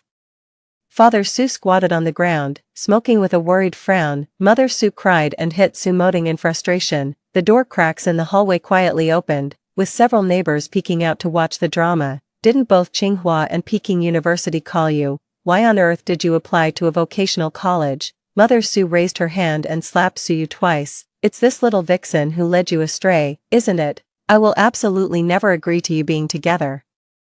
Break up with her right now. I came back from going out with my parents and happened to witness this scene. Without a word, Su's mother rushed up to me and shoved me to the ground. Shinyushi, you went to the internet cafe together to fill out the applications. Why didn't you stop my son when you saw him making random choices? My mother helped me up and scolded Su's mother. What's wrong with you? How is your son's college application any of my daughter's business? Mrs. Su was panting heavily, glaring at our family with hatred. Coincidentally, the neighbor who had previously been mocked by her for having brain problems if you can't get into a top-tier university had been watching the commotion and finally understood the situation. Having gotten his revenge, he laughed heartily and mocked Mrs. Su. Old woman, you used to look down on my daughter for only getting into a second-tier college.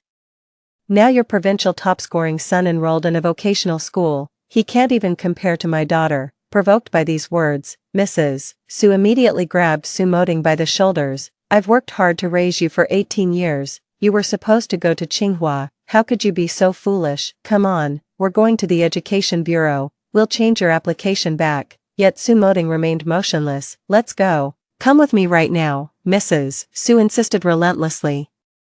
Sumoding finally raised his head. His face was somber as he pushed past his mother with his shoulder, walking straight to Suyu's side, tenderly touching the red mark on her face. Mother Su let out an "I-O" as she fell onto Father Su. Supported by Father Su, she looked at her son who had grown taller than her at some point, vaguely realizing something. What are you trying to do? I'm already 18 years old, I'm an adult now. Sumoding spoke slowly. I just wanted to attend the same school as the person I like. What's wrong with that? Since I could achieve the top provincial exam score, it proves I'm a genius. The path chosen by geniuses is something you ordinary people could never understand. I have my own dreams to pursue, my own path to choose. I hate my stagnant life that's like a pool of dead water. I hate the version of myself that obediently follows your orders. From now on, stay out of my life. Sumoding clenched his fists, sweeping his gaze across everyone around him. His eyes lingered briefly on me before shifting away. One day, he said, I'll prove to you all that my choice was right. Suyu was deeply moved and hugged Sumoding. You actually changed your college preference for me. Yes, I told you I'd give you a surprise. Who told me to like you? Suyu sniffled. I like you too, Sumoding. Sumoding ruffled Suyu's hair and whispered, just having you say that makes it all worth it. None of them understand me, only you do, Suyu. I'll live happily with you and prove them all wrong. Hearing their conversation, Mother Su finally understood that the only reason Sumoding applied to a vocational college was to be with Suyu. Her eyes bulged, bloodshot with rage, could only watch helplessly as Sumoding and Suyu walked away hand in hand, leaving sweetly. Suddenly, the elevator doors opened, and the delivery guy poked his head out again. "There's one more package. I forgot earlier." The courier handed me another document bag and gave me a thumbs up. "Qinghua's admission letter. What an impressive girl." Hearing this, Sumoding looked over in surprise. Mrs. Su even collapsed weakly, sitting on the ground, making incomprehensible hoarse sounds from her throat. Little Tiger bought anti-piracy watermark. Find book robot selection. Little Tiger, reliable, definitely trustworthy. No pitfalls. My parents surrounded me with joy. It seems that without Sumoding as a variable, I indeed became the last person admitted to Tsinghua University's computer science department in our province based on academic ranking. 6. The news of Sumoding changing his college preference for his white moonlight quickly spread among classmates, and even reporters specifically interviewed him about it. On camera, Sumoding held Suyu's hand. "As long as I can be with Yaya, I will never regret it." Suyu's eyes sparkled with pride as she leaned against Sumoding's shoulder, smiling. The class group chat exploded. "Holy crap, the provincial top scorer actually chose a no-name college just for Suyu. She's so damn lucky." Happiness what? Don't you think this is a bit insane? Respect and blessings then. They've already declared themselves a genius. How could we mere mortals understand? On graduation dinner day, Sumoding and Suyu naturally became the center of attention. With everyone whispering about them, even the homeroom teacher hesitated to speak several times, sighing deeply. At the dining table, I was sitting with my desk mate, chatting quietly. Unexpectedly, Sumoding suddenly grabbed my arm roughly and yanked me up from the chair. "Shinyushi, are you asking for trouble?" In front of all the classmates, Sumoding glared at me fiercely. "What are you talking about?" I pulled my wrist free. Sumoding said, "It wasn't until I went back that day that I realized. You were jealous of me being with Suyu, so you deliberately tattled to my mom about my college application, didn't you? You even spread my business all over the class group chat." "Shinyushi, do you like me that much? Are you that desperate?" I was so angry I laughed. "Are you out of your mind? The reason your mom found out you changed your application was because she received your admission letter, wasn't it? That day your mom made such a huge scene, mocking so many people in the neighborhood about their grades, and you even gave an interview to the reporters. Is it really that strange the news spread to the school?" I sneered coldly, blaming me for something that has absolutely nothing to do with me. "Sumoding, don't even try to drag me into this, get lost." Hearing my words, Sumoding took a step back in disbelief. My deskmate spoke up for me, with a sarcastic tone. "Yeah. You clearly changed your own application choices, so why are you afraid of others talking about it?" The homeroom teacher let out a long sigh. "Sumoding, if you regret it, you can repeat the year. That would still be better than going to a vocational college." But before the homeroom teacher could finish speaking, Sumoding abruptly interrupted. "Mind your own business. You have no idea what I really want. I'm the provincial top scorer. Even if I enroll in a vocational college, I'll still live better than all of you." Grabbing Suyu's hand, he angrily mounted his motorcycle. Before leaving, Suyu stuck out her tongue at us, as if silently boasting. "See, no matter how much you try to persuade him, it's useless. He only loves me." 7. Soon, September arrived. I stepped through the gates of Tsinghua, fulfilling my dream of attending a prestigious university. Having set my goals early, I lived each day with great busyness. Attending classes during the day, coding at night, working on open-source projects to polish my resume, assisting professors in the lab. Even every holiday was spent competing in contests. 4 years passed in a flash. During the winter break of my senior year, I went back home for a visit. Little did I know, I happened to run into Sumoding, who was also returning to his hometown. In his freshman year, he enrolled in that vocational college, became the center of attention, won a substantial scholarship, and along with Suyu, they were practically the talk of the school's literature department. He was quite proud of this. During the summer vacation of his senior year, after being interviewed, many people online criticized him for not being clear-headed. Suyu seized the opportunity to create a dedicated self-media account titled "The Daily Life of a Top Scorer and His Girlfriend," documenting their lives. They used the money earned from self-media to rent an apartment off campus and live together. At first, Sumoding intended to study hard in university, but Suyu had no interest in studying at all. She skipped classes every day to hang out with her delinquent friends. frequenting bars, KTVs, and arcades, getting drunk every night and being groped by those friends as they brought her home. This led to numerous arguments between her and Sumoting. Mind your own business. I never liked studying anyway. Don't you hate being controlled by your parents too? Why are you trying to control me now? Sumoting was left speechless. The vocational school had a chaotic atmosphere, and Sumoting, who diligently paid attention in class, was an outlier often mocked and ostracized by others, so he stopped studying, skipping classes with Suyu to have fun, blending into the crowd. They only pulled all-nighters to cram during finals week before exams. In the first semester of freshman year, Sumoting still felt somewhat nervous before exams, but when the results came out, he realized that after just casually studying for a few days, he had topped his major, making him take exams even less seriously. When an easy path is laid out before you, it's hard not to choose it. As specialized courses increased, last-minute cramming methods gradually stopped working, thus, Sumoting's expectations for his academic performance kept lowering. From initially aiming for top of the class to eventually settling for just passing grades, not only was he unashamed, but he even bragged about it on social media. Only fools keep working hard. College isn't that big a deal, just don't fail. Over these 4 years, Mrs. Su initially refused to accept reality, constantly urging Sumoting to retake the college entrance exams. But Sumoting never came home during holidays and even cut off contact with his family, forcing Mrs. Su to finally compromise. So this year, Sumoting finally returned home for a visit, after 4 years apart. At first, we couldn't even recognize each other. Sumoting's body had swollen noticeably, his back hunched, neck protruding forward, with Suyu's initials tattooed on his arm. Dark circles were evident under his eyes as he held a cigarette between his lips. The scholarly air of his 18-year-old self had completely vanished, replaced by a somewhat greasy demeanor. Meanwhile, during my free time at university, I began learning about makeup, skincare, and fashion, regularly hitting the gym to lose weight and tone up. From originally being just somewhat pretty, I'd developed into what could now be considered a minor beauty. When Sumoting saw me, I didn't miss that flash of admiration in his eyes. Shinyushi, seeing me, Suyu immediately stood guard defensively in front of Sumoting. Perhaps due to years of irregular sleep and alcoholism, her face had sagged. That once proud, innocent face of hers was now marked by exhaustion, with deep nasolabial folds that made her appear somewhat harsh despite her young age. 8. We shared the same taxi home from the high-speed rail station. On the way back,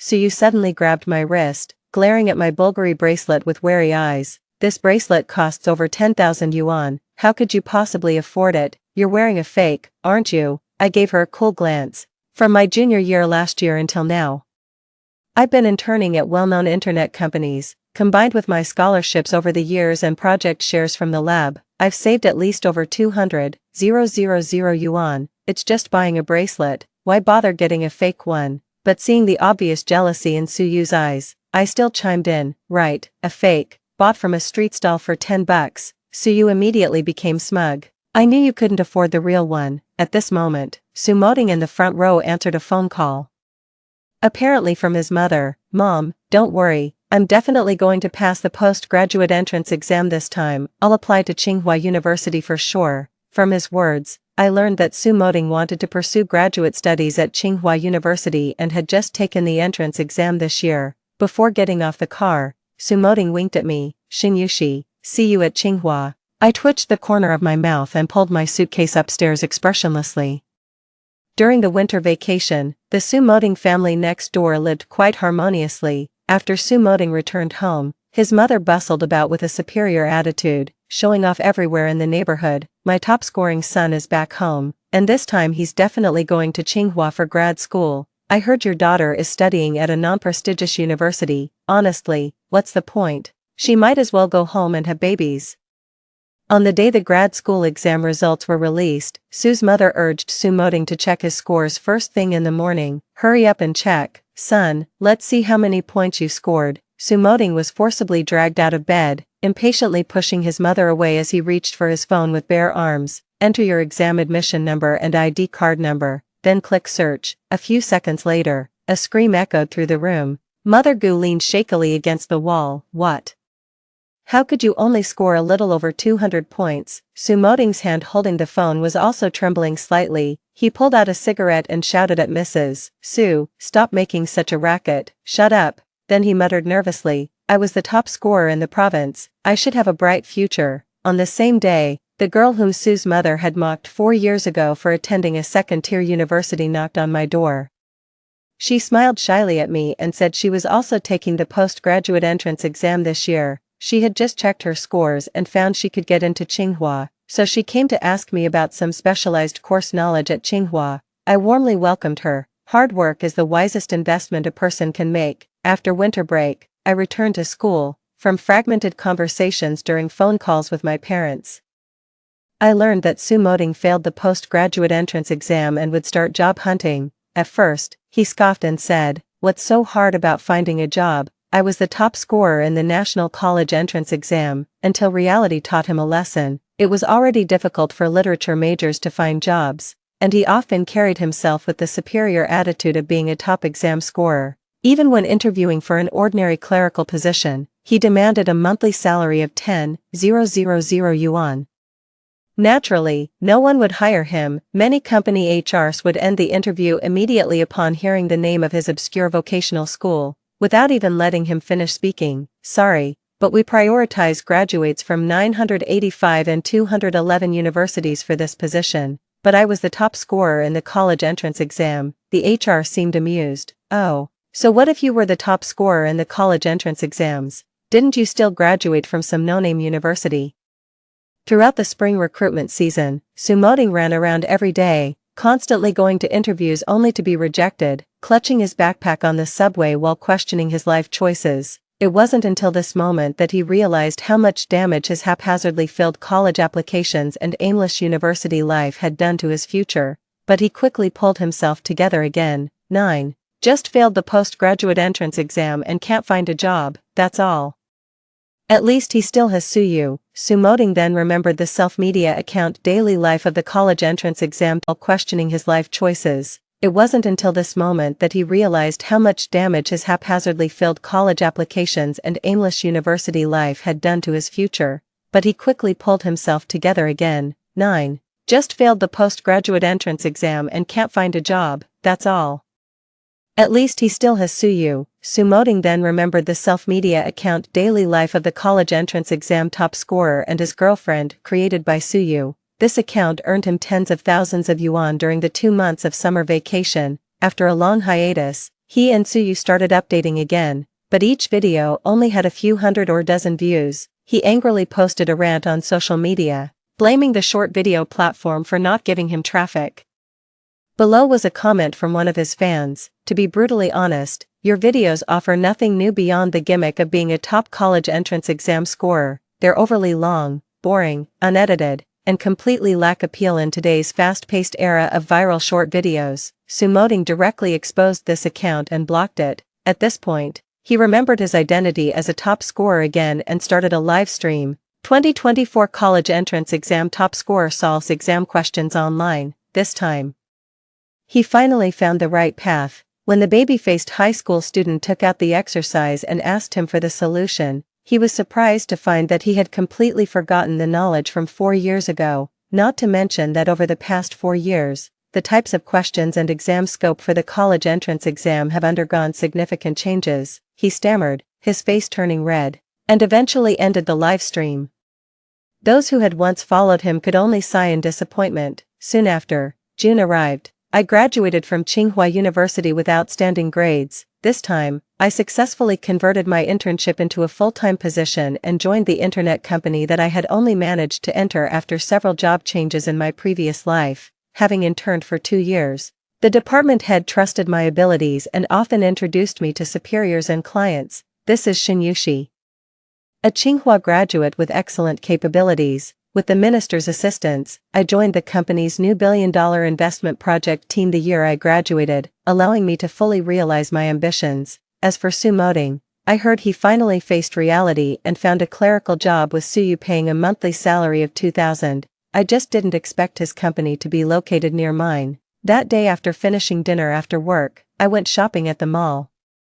Walking into the luxury store, I wanted to buy a bag for my mom. Just then, I happened to run into Su Moding and Suyu. Suyu was holding a cup of cheap bubble tea, peering enviously through the luxury store's display window when she happened to see the sales associate respectfully handing the bag to me. Sumoding stood behind Suyu carrying an old canvas bag, looking at me with complicated emotions. After making the payment, I walked out of the store but was stopped by Suyu. You bought the real thing. The bracelet you bought last time was genuine too. Don't touch me. I took a step back and shook off her hand. The saleswoman inside the store saw me being pulled by Suyu and quickly called security. Surrounded by security guards, Suyu turned her head and shouted at Sumoding, "I want this bag too. If Shinyushi can buy it, why can't I?" Sumoding rubbed his temples. "Our money is saved for the wedding. Didn't you say? I don't care, I want this bag." In the end, Sumoding exhausted his bank card balance and even took out an installment loan before finally purchasing that bag. Suyu smiled happily. Sumoding looked at the red negative balance on his phone, his face showing distress and exhaustion.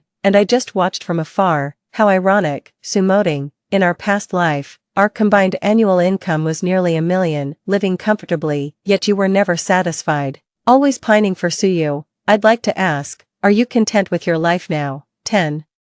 Suyu didn't last long in her clerical job. Because of her bad temper, she offended the boss's wife, and Sumoding was also fired along with her. They started looking for jobs again, without the status of fresh graduates. Both of them were devastated by the rejection messages from interviews. They couldn't find jobs for a whole year, and eventually gave up, spending their days lying in the rented apartment ordering takeout.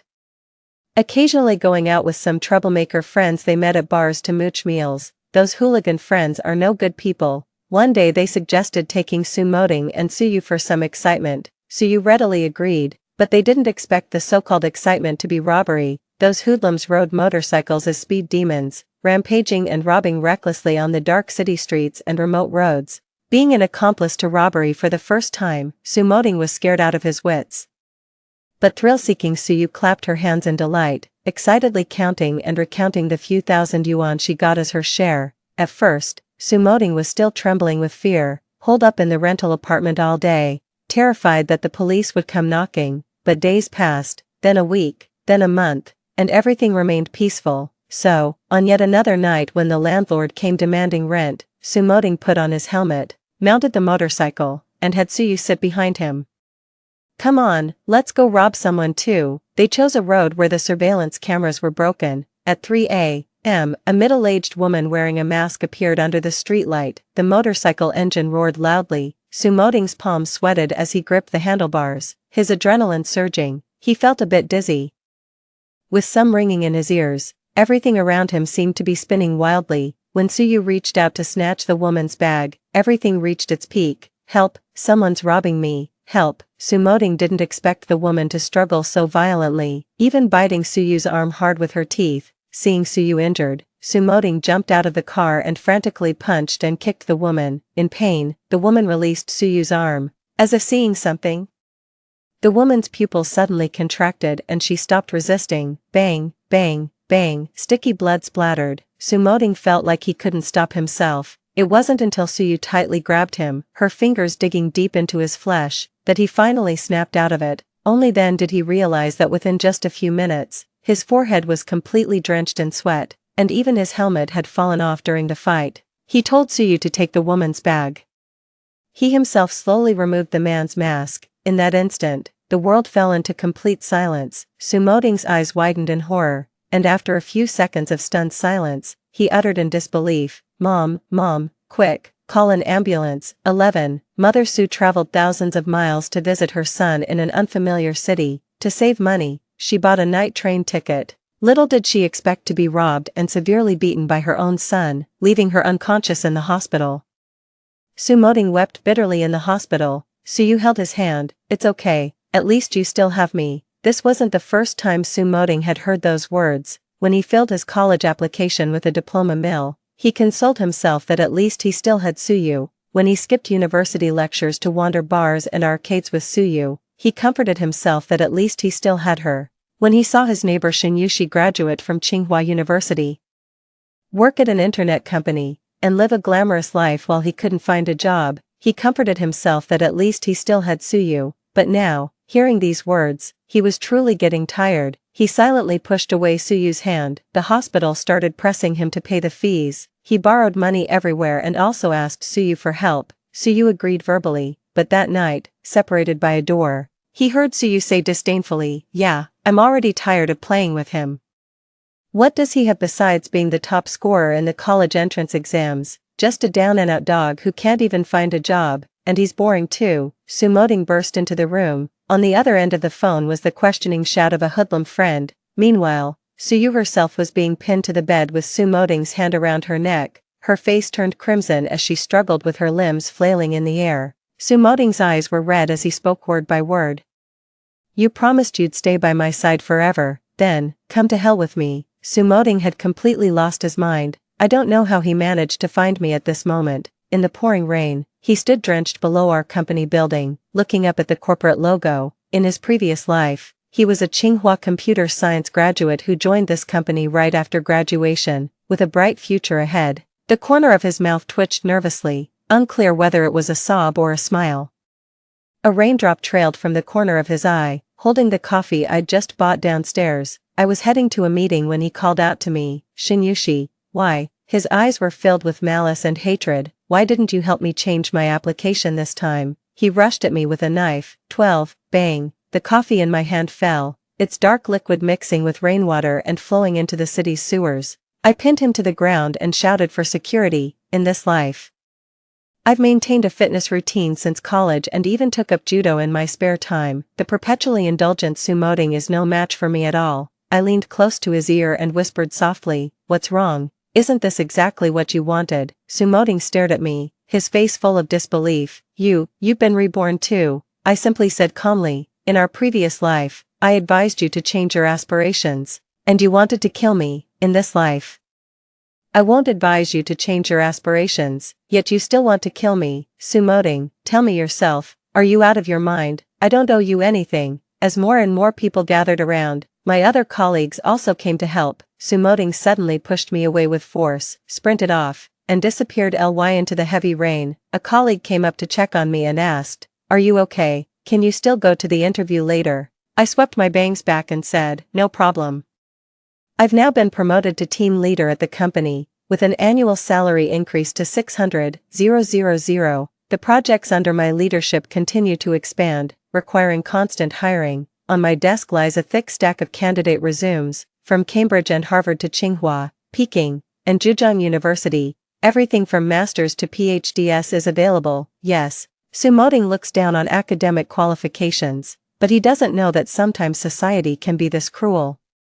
He smashed the computer case hard onto my head. Later, I heard from my mom that Sumoding had been arrested. It turned out that after personally killing Suyu, he obtained a fake ID and returned to his hometown to work as a food delivery rider. While delivering food, one of his orders happened to be sent to our old high school. At first, he didn't even recognize it was our alma mater. After all these years, the high school had undergone expansion and renovations, and the main gate had completely changed its appearance. He just impatiently tugged at his sticky, foul-smelling delivery rider uniform, scolding the student for being too slow to pick up the takeout. But unexpectedly, as soon as he stepped onto his motorcycle, he heard the familiar school bell ring behind him. Unchanged after all these years, in that instant, Sumoding seemed frozen in place, the sweltering June heat, pierced by the shrill cries of cicadas.